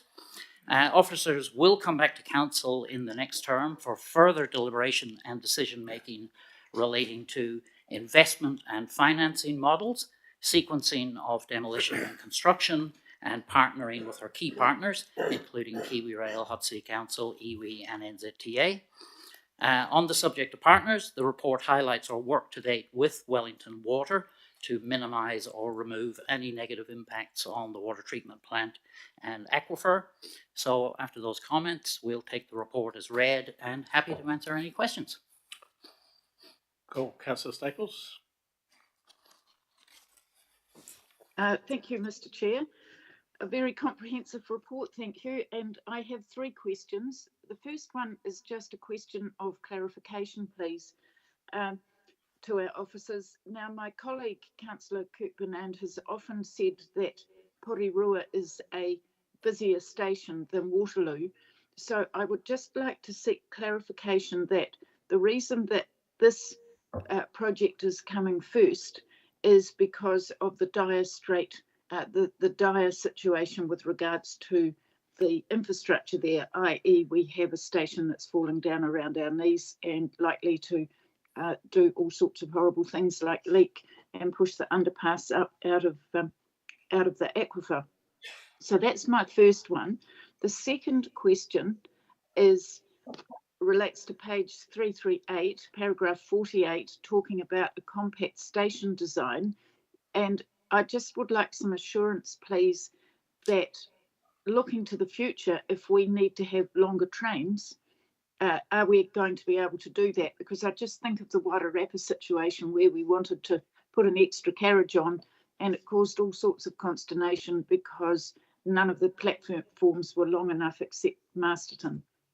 And my third question is page 340, paragraph 62. What if the budget estimate is way out of line, and what are our options with regards to cost overrun? Because it doesn't actually change the condition of Waterloo Station, which is pretty dire. All from me, thanks. Perhaps a set of questions there. Emmett. Through you, Chair. So to answer question one, regarding the busyness of Porirua versus Waterloo, so the figures show very clearly that they're both very, very busy stations. Now, whether one is the second busiest or the third busiest is a little bit irrelevant. They're all on par. We do note that recent figures have shown that the platform tag-ons and tag-offs at Waterloo Station itself are considerably greater than most other stations in the area. They are on par with Porirua, but again, there's a little bit of an age, but they're very comparable stations. Porirua tends to have more sort of bus-to-bus tag-ons and tag-offs, but as I said, very comparable stations. In terms of platform, your second question, Councillor, platform accommodation, I'll hand over to Nathan. Thank you, Emma. Through you, Chair. From memory, we are 180 metres long on the platform. That's the length that we've stipulated, which is sufficient for 8 carriages, which is majority of the fleet that we are currently running on the Wairarapa, apart from the times that we do run the 9 carriage services. And I believe that the operational teams on board say if you want to get off at if you want to get off at Waterloo, please move to the first few carriages, I think it is. Excuse me, but that wasn't my question. I was only using the Wairarapa line as an example. My question is, if we are having more compact stations, when we look to trains for the future, whether they're Wairarapa or Hutt Valley, are we going to be able to accommodate longer trains if we have a more compact station? Through you, Chair. We are not changing the length of the platforms at all, so we're not shrinking the length. We're just aligning the platforms so we won't be losing any platform space. Does that answer your question, Councillor? Yes, thank you. And what about the if we have cost overrun, what do we do there? So in terms of the costing and investment, so that is still a work in progress. We have done some costing work as part of the reference design. That has been done to give us indications and have some ability to compare the different options.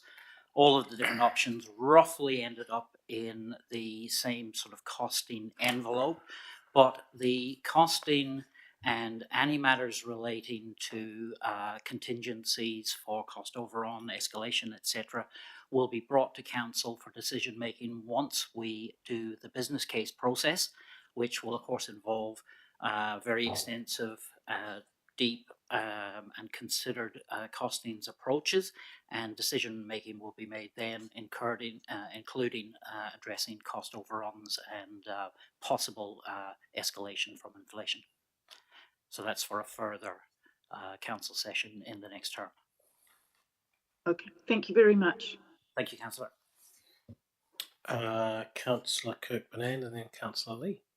Thank you, Emma and your team there. You know, I've had some concerns on this. I just want to spell out. Firstly, I support your option 5 here, and I'm supportive of the rail bus interchange. You've got a question. There is a point in the paper on number 5 where it says aligned and upgraded platforms, and when we visited the site, I didn't understand what was involved there, and I was trying to understand why we have to change the alignment there and whether it would stand up to manual engineering exercise or not.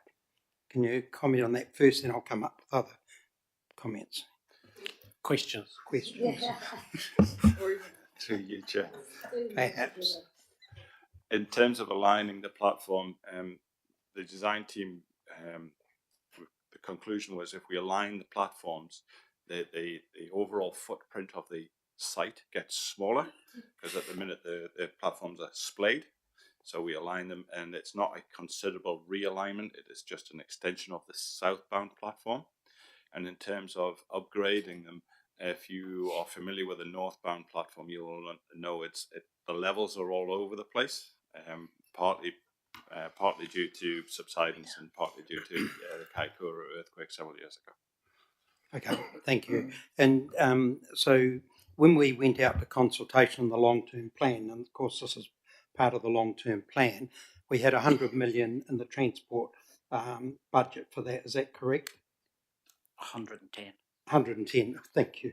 And the issue that I didn't understand, when we went to consultation, did we talk about the speculative portion, the commercial portion of what we're doing? Did we talk about what level of return we're expecting from that commercial investment? Through you, Chair. So in terms of the commercial investment, I think we've all been fairly clear from the beginning that that would be dealt separately as a sort of a cost item, because we are looking to attract external investment for that component. When we recently consulted on this project was through the Regional Public Transport Plan, and we talked about the station amenity side. We did note that there was commercial elements, but we didn't consult on that because the costing was all relating to the station and public transport component. And we would be coming back in the next term to council with a full package of costings for each of the elements, so the public transport elements, and then how will we be taking an investment approach, looking for external investment for those commercial elements. And this will be presented to the next council. So you're explaining that the investment portion is undecided, how much is there, but what level of return are we expecting on the investment? Because it's not an investment unless we get a return from it. And so I'm not so much worried about the size, but I'm trying to understand that if we have a expected return on the investment, then I've got no concern on it if it's at a certain level, and that's what I'm trying to understand. So through you, Chair, the commercial package for external investment, we are still working through the options. We are still to go out to market on that. And obviously we're still working to determine what the potential options could deliver in terms of a return on investment to a likely investor. And that piece of work is still ongoing. Okay, so my last question relates to concerns that have been raised with me by other councillors on other councils, and that is that at the moment it sits in transport, under our transport portfolio, and that means that 75% of the ratepayer costs for this project will fall on the people of Wellington, Pororua and KCDC. This is going through the split there, and the question is, if we were to move it to general rates, would we have to go under to consultation on such a move? Because it's a serious amount of money. And maybe someone else can answer that, because I'm not sure whether it's in your field, Emma, or not. Through you, Chair, I'm sorry, I can't answer that. Okay. Currently, I don't have that information. Okay, all right. Thank you. Through you, Chair. It's a transport expense, so it needs to stay in transport, but we are about to head into a revenue and financing policy review. So how those rates are distributed is going to be available to the new council to determine. So, Ali, you're saying that it may not end up with about 75% of the costs falling to Pororua, Wellington and Kapiti, if there's a review of the split. Yeah, okay, thank you.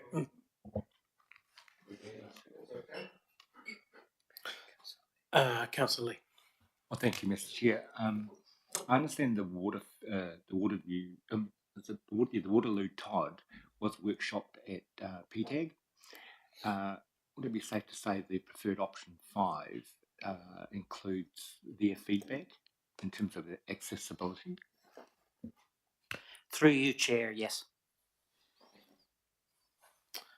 Question from me. The third line through this station, is that a consideration at all from Kiwi Rail?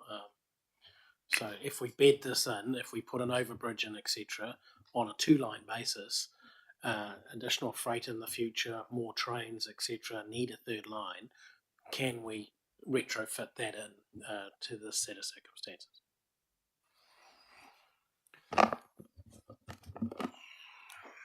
Through you, Chair, that's not a consideration that we've looked at this time. That's something we'd have to take forward from now. Okay. Councillor Conley. Can you tell me a bit about the overpass, recognising that that more work has to be done in the final design, but it does matter materially if we're talking kind of a swing bridge versus a palatial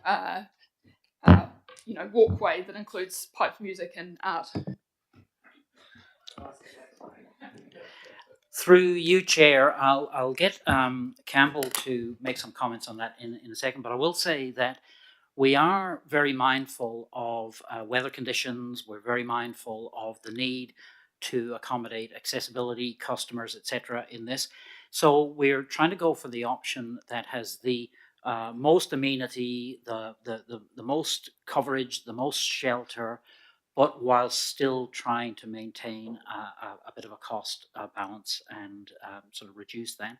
So it is a covered walkway in the design. We have built into it also the bike ramps to enable bikes to traverse through it. There will be sort of good shelter, good light.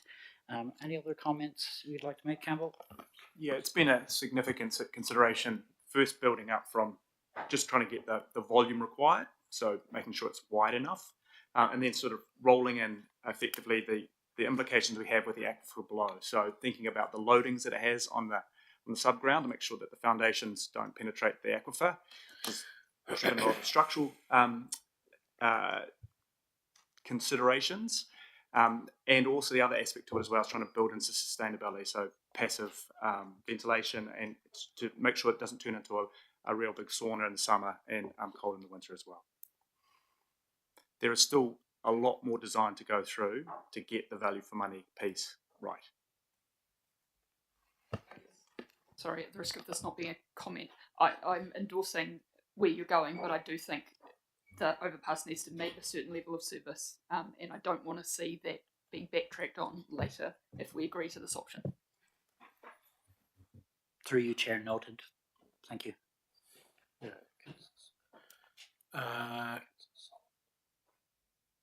Councillor Saw, then Councillor Duthie. Thank you. Who knew there was a crane index? That's what I learnt. It's great to finally get to this point. My question is a little bit about how we incorporate consistency with the TAs in terms of the infrastructure that they use, because I note that for some of the aspirations around planting, and it's about using really local Indigenous plantings and stuff like that. So how does that work for other infrastructure? For example, with say in the hut, they've got a particular type of bike infrastructure that they're using for parking. And I see one of the key strategic outcomes for us is to have integrated connectivity for the community. Does that include a consistency and a coherency with what, say, hut residents are using as bike locking as opposed to what we might choose? Through you, Chair, we've done no work to look at consistency across. We are only looking at consistency within our own cycling. Within the Metlink environment. Because I feel from a user perspective, I can imagine a future council being having public participants come and going, how come my train station has completely different infrastructure to, where I'm at Queensgate, when I'm at Singangai Pool and things like that. So I'm wondering where that is in the weighting for some of those strategic outcomes and our considerations for infrastructure. Through you, Chair, I think what we would have to do is, Councillor, is take that as a consideration for the business casing process and see what we could do about some of the comparisons in the area. And that's a piece of work that we'll take forward to the next stage. Okay, Councillor Duthie. Thank you. Only 5 questions. First one, can you explain how bikes get across the overpass? From my read, there are only steps to get up each end, and it's hard to carry any bike up steps. So, but you mentioned a bike park thing that magically transported you across there. Can you explain that, please? Through you, Chair. Yes, we've built into the stairs a very similar to device that's actually at the back of this building, a shorter version, which is one of those ramps that you put your wheels in, and that goes the full length of the stairs up and down. So you're able to wheel your bike up on either side of the platform. So it's a very common sort of device that's used in these sort of things, including in Auckland. And for, of course, the overpass, we've done a lot of benchmarking to current developments in Auckland, and the design team that we have are fully involved in most of those stations. So to the consistency, that's a sort of a consistent approach that we're seeing around the country. Can I, sorry, just add to that, there will be 2 lifts on the overpass as well, and they'll be for accessibility purposes, so they will be reasonably sized and weighted. Okay, thank you. I haven't seen that style used for a full flight of stairs, so I'd be interested to see an example from Auckland on that. In terms of a related question about bikes, in terms of parking, so bike parking is a consistent problem, especially at Waterloo Station at the moment. Just last week there was an example of someone whose battery was stolen off their e-bike, just snipped off and taken just the battery, and bikes often get cut, locks get cut, bikes get stolen. So the sense of security of bike parking is really important to encourage people to use the facilities. I wasn't clear from the documentation what the actual style of bike parking being employed was, what level of enclosure or security or CCTV and so on. Is that a specific topic that we could talk more about and after the meeting to have a specific look at that before the reference design is finalised?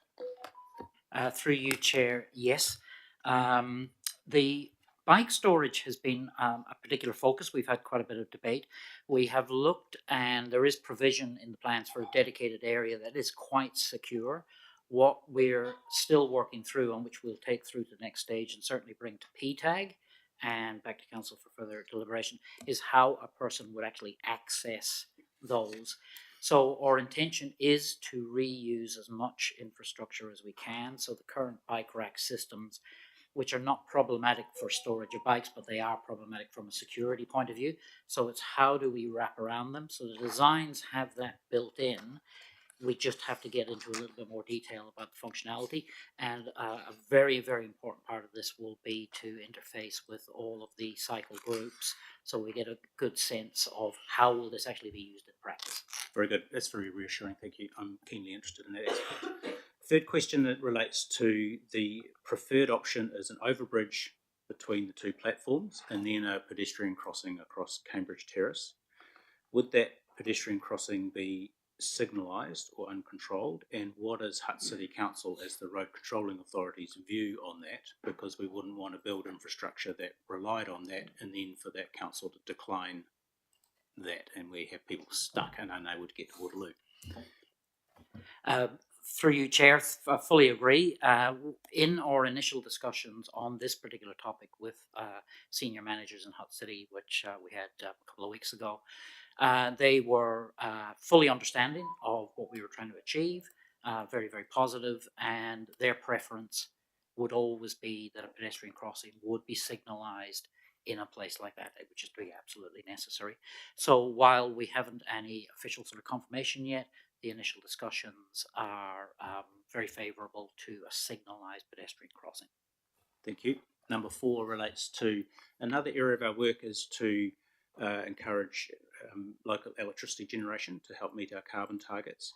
There's a lot of roof space here that is being designed.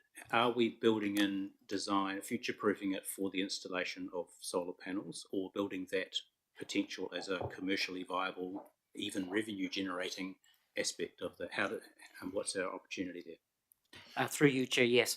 So sustainability, there's a number of elements to our sustainability approach. We have some information in the attachment to a feasibility study about solar, and they are certainly baked into our approach and thinking. Again, we have to go to the next stage of the detail of that. Are we talking about something that is just used to supply our cells for lighting, or is there an option to take it forward and supply it to the grid? So again, more detail, which we'll be bringing back at that business case stage for council consideration and approval. One more question, Mr. Chair. I'm liking the answers so far, so I can ask my last one. We're pleased that you you're keep happy, going. Councillor Duffy. Keep going. That is our mission. We're designing it around the treatment plant because it is not part of the transport complex, but it is there. I'm aware that that building has seismic issues, and so there will have to be a consideration of whether it's upgraded or relocated somewhere else. What would happen, presuming we build what is planned, and then at some point in the future, maybe 10 years down the track, the treatment plant is moved elsewhere? What's our future proofing for how to use that space as part of the transport complex if we get to that point? Through you, Chair. So we have had really extensive discussions with and very fruitful discussions with Wellington Water over this whole process. As we've got sort of closer to this reference design process, we've had more in-depth discussions with them. From what we're understanding from them so far, it would be quite a few decades yet before the water treatment plant itself would move. However, what we've been very, very concerned to do from the get-go is ensure that the existing water infrastructure that's around the plant, and that's in actually a small part of the station entrance area on the western side, that they be really isolated and that no harm, and the best way to do that is actually just move or design slightly to give a good 5-meter barrier on the southern side, so to protect that water infrastructure from the water treatment plant. We will discuss with our colleagues and Julie, of course, over the coming months, what we do about that from a property perspective, about giving that sort of cordon sanitaire into the water treatment plant. And the water treatment plant folk have said to us that their preference probably for any further expansion of the existing plant is that it moves north. Now that was further impetus for us to really rule out developments to the north and on the Oxford Terrace side to ensure that we accommodate future growth. And as we said, that's to the north, so we are quite well protected in that regard. Okay. Phew. Any other questions, councillors? Because if we don't, mover and Councillor Nash, seconder and Councillor Duthie. Do either of you wish to speak to the panel? Yes, thank you to the team for this excellent paper. I see we are finally facing our Waterloo transit-oriented development reference design options analysis, that is. I promised I'd do that for you, Adam. She said get an ever reference in, so tick. No, but it's good. It's a good approach. It's obviously things are always more complicated than they seem when you start, and we've probably landed somewhere where we might not have imagined we would when we started, but that's often the way.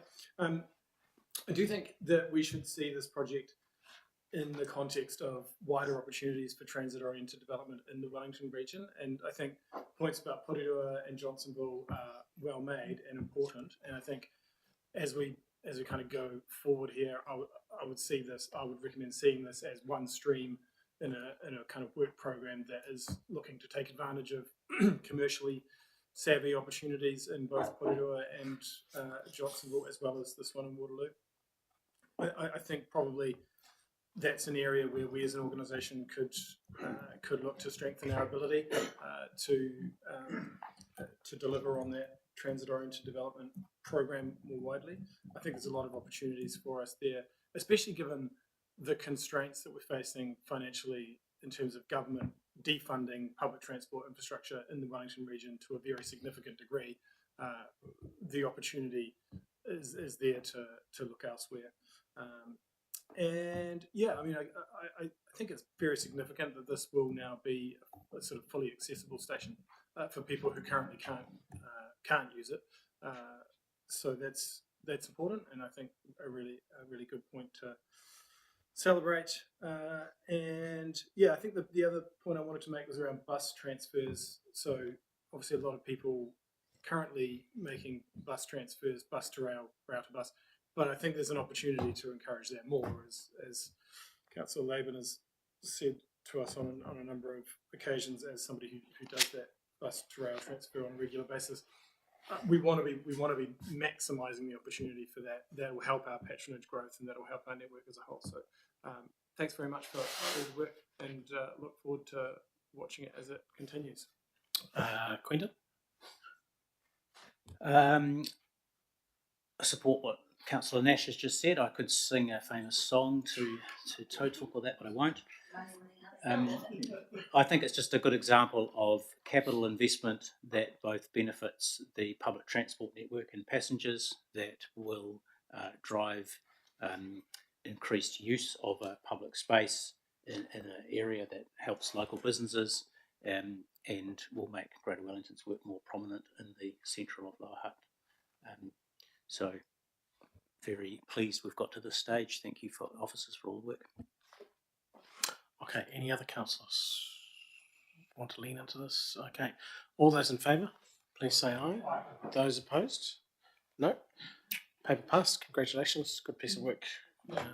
Thank you, councillors. Regional Pest Management Plan 2025-26. This paper is for information.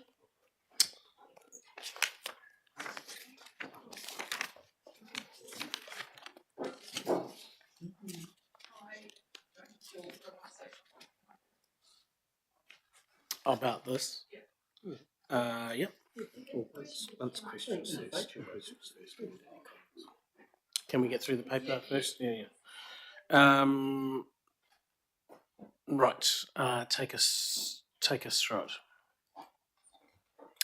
I think I just really need to highlight sort of the process steps. So this is a requirement under the Biosecurity Act that we prepare this operational plan under our regional pest management plan, and then we bring this annually, as has happened in past years, to council.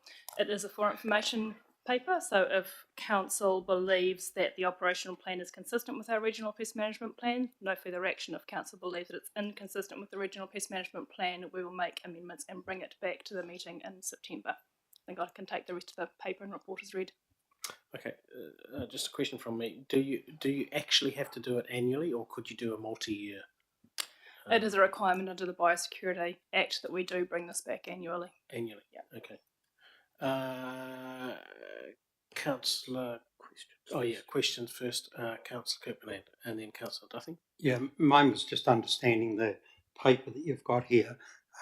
You're saying that we can really almost read to say we can do nothing, but it seems to me that what we should be approving is the annual operating plan as presented.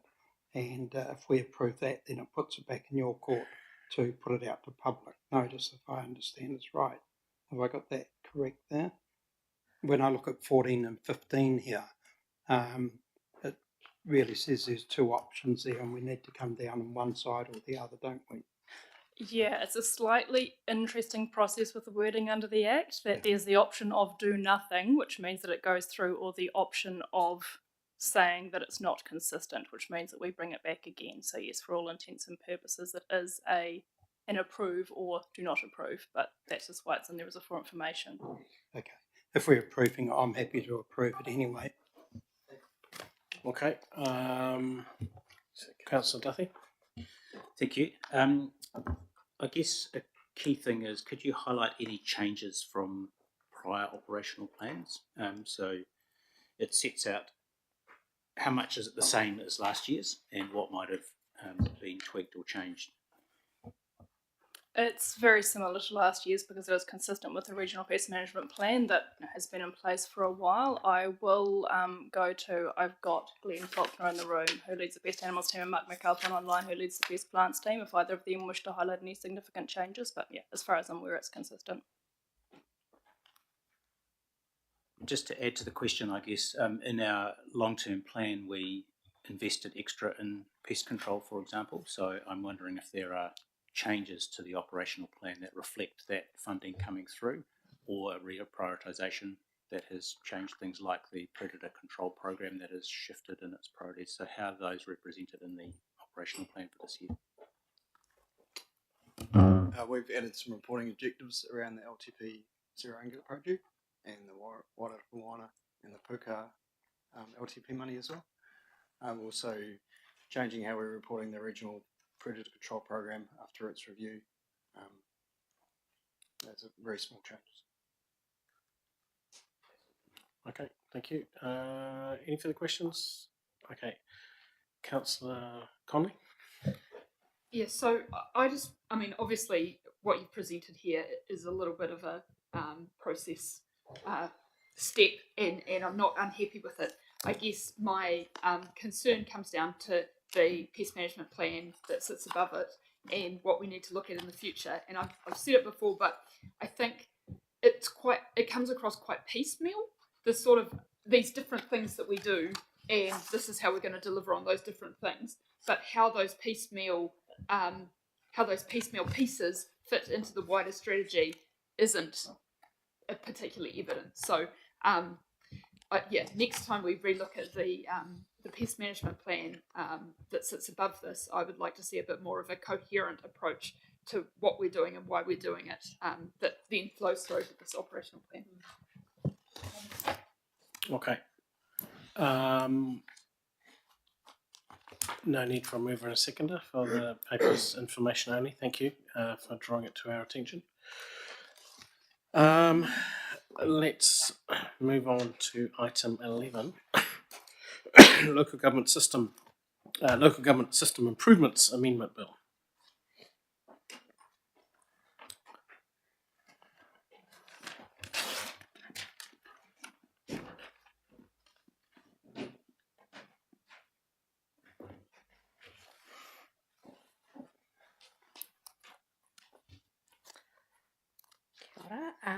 So the Local Government Systems Improvements Amendment Bill was introduced into the House on the 14th of July, and submissions are due to the Select Committee by the 27th of August.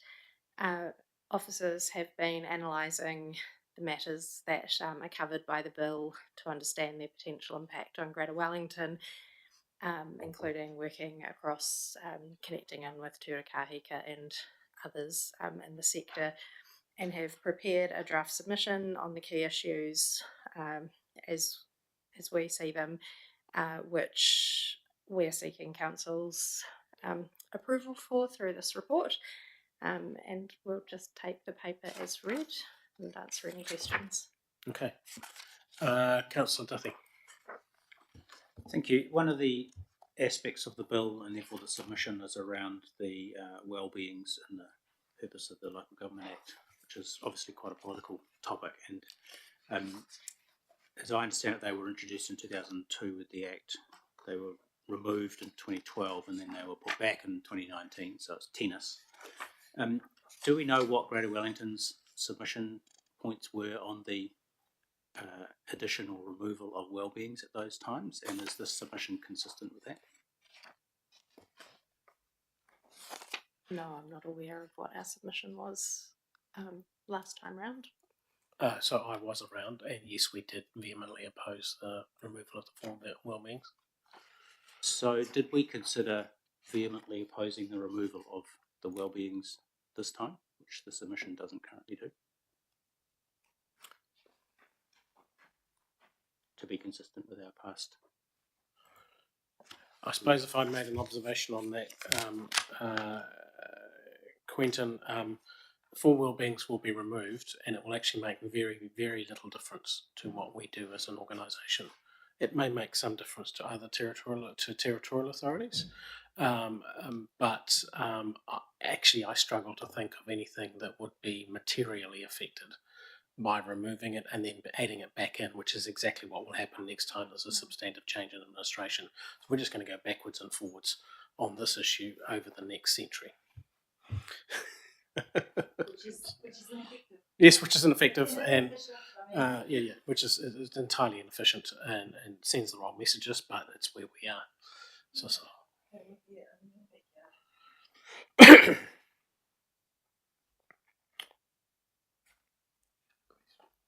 Any other questions? No? Okay, it's for information. For a decision, and I see that I'm also signing it. So I moved by Councillor Gaylor, seconded by Councillor Kirkman. All those in favour, please say aye. Those opposed, no. Oh, sorry, Quentin, you sleep. So I'd like to. I will oppose the recommendation. I just think even though it is tennis with the purpose of the Local Government Act, this is an opportunity for us to defend the purpose of the wellbeings under the Act. So hang on a sec. There's no reason why you can't add that in and move a recommendation for that. Just seek the agreement of the mover, and we can say those words. I don't think anybody's saying we shouldn't. We just well, if they rather than oppose it, why don't you suggest putting the being a little bit more strident in terms of our opposition?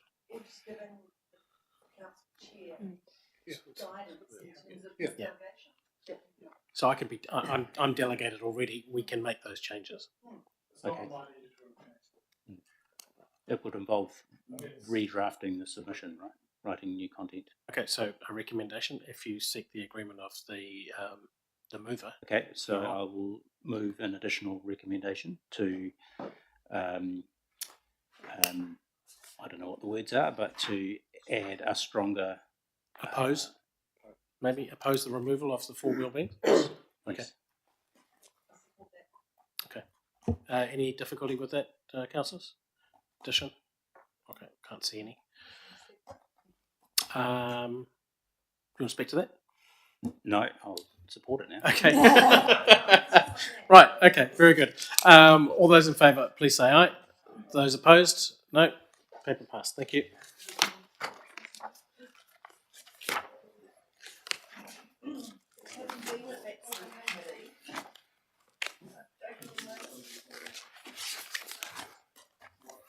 Right, submissions on the going for housing growth proposals. Chair, we're just waiting for the authors to come down, so just give me a couple of minutes. Paper on finance update report.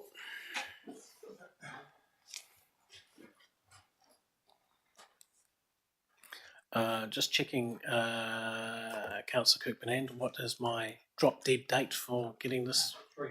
Oh, okay. Well, okay. Bit of time then. Okay. Well, we can make the next paper quite long, so that could be 2 hours. So yeah, that'll be right. Okay. Thank you, Chair, and good afternoon, councillors. So this paper presents the financial results of the council for the 30th June ended 2025. Council made an operating surplus of around 23.7 million. Just to reiterate, this is an accounting surplus, not a cash or a funding surplus. The revenue, operating and capital expenditure variances to budget have been summarized on pages 758 and 759 of the report. For the full year, public transport had a fare box shortfall of around 18 million, which in a way contributed to their overall deficit of around 8.5 million. During the year, we had indicated that any shortfall will be met through either reserve funding or debt funding.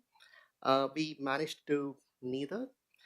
Reason being, this year we received an additional funding of around 17 million from NZTA, which related to the loan funding of the Matangi units. They go back 2012. So what we have done is we have applied 50% of that funding towards the PT funding deficit, and the balance 50% was applied to reduce the loans which it related to. We also had a overall funding surplus, which Ali will touch upon. Thank you, Ashwin. You may recall back in 2024, we updated the Treasury policy, and part of that process was to add to our processes the ability to calculate the general rates surplus, so nothing to do with PT or other targeted rates. And if and when we incur a surplus, that we have the ability to apply that to general reserves. And this is the first year since implementing the policy that we have had a surplus, and so we have allocated an additional 3 million to general reserves. Okay.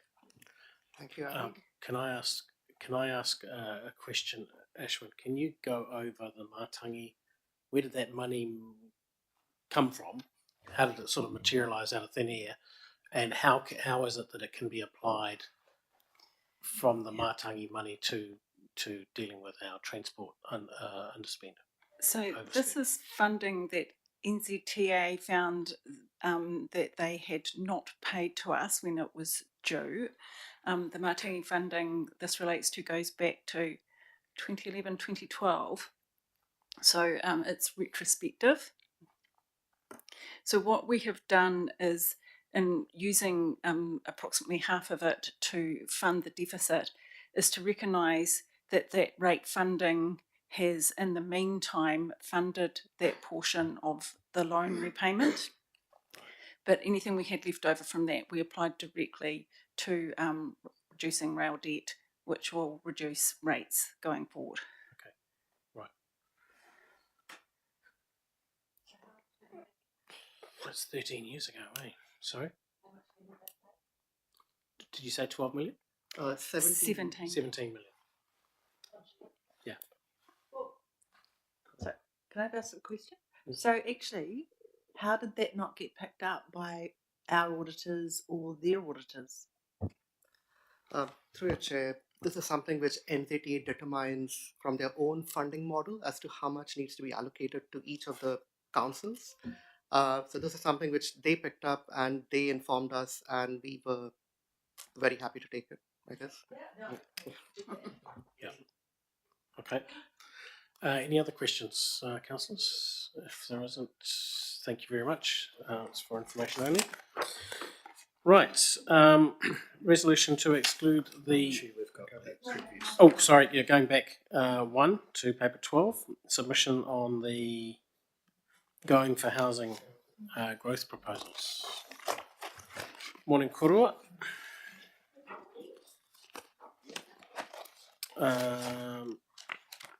Do you want to provide a summary of the paper? What we'd quite like to do is just make comment about what we changed from the workshop that we had on the 7th, and then just happy to take questions. Yeah. Cool. Good afternoon, councillors. So you recall that we took you through the submission earlier this month in the workshop. So accordingly, I don't plan to go through the detail again, and we'll take the report and submission as read. However, I will highlight that we have emphasised some points in the submission based on the feedback received in that workshop. So we've emphasised that growth must pay for growth, particularly in relation to greenfield development. We've reinforced our significant infrastructure costs associated with what we term leapfrogging development. And we've retained the point that regional councils are best placed to lead regional spatial planning, but acknowledge that the government's unlikely to agree, but we still feel it's appropriate to leave that point in there. Sure. So with that, I'm happy to answer questions or take comments. Right. Any questions from councillors? Councillor Nash? Well, it's more a comment. I could move it. I have a question. Let's defer to Councillor Saw. Thank you for this, and thank you for taking on the feedback from that workshop item. I was just wanted to make a comment on paragraph 22, which is page 742 of Diligent, talking about the housing typologies and the requirements for a sort of diverse set of housing. And my question was, which was so great to have that included in there. And my question was, how can we continue to advocate for that across our region if this isn't sort of picked up in the submission? Because I think it's a really important point, as demographics and aging impacts how people live in our region.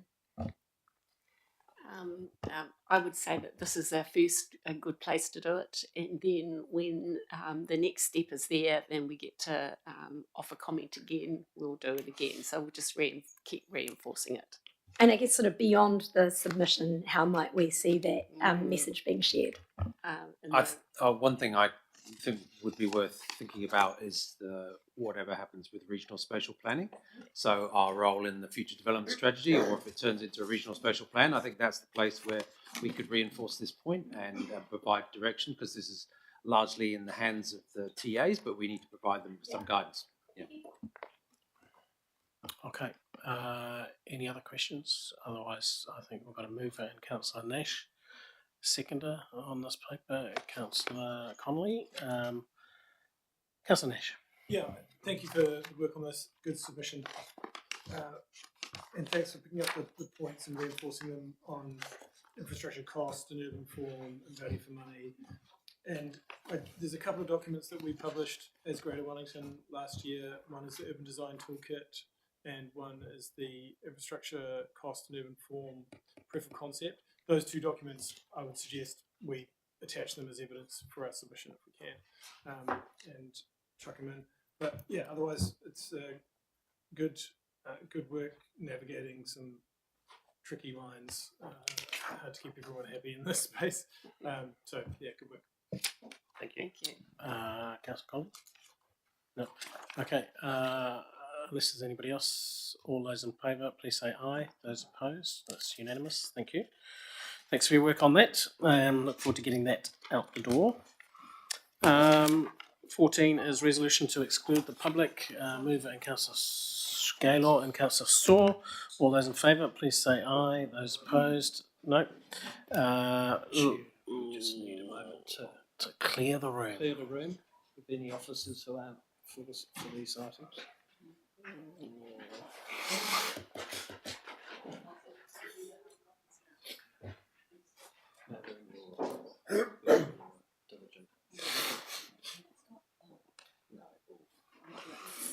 Right. Still not ready. Oh, not okay.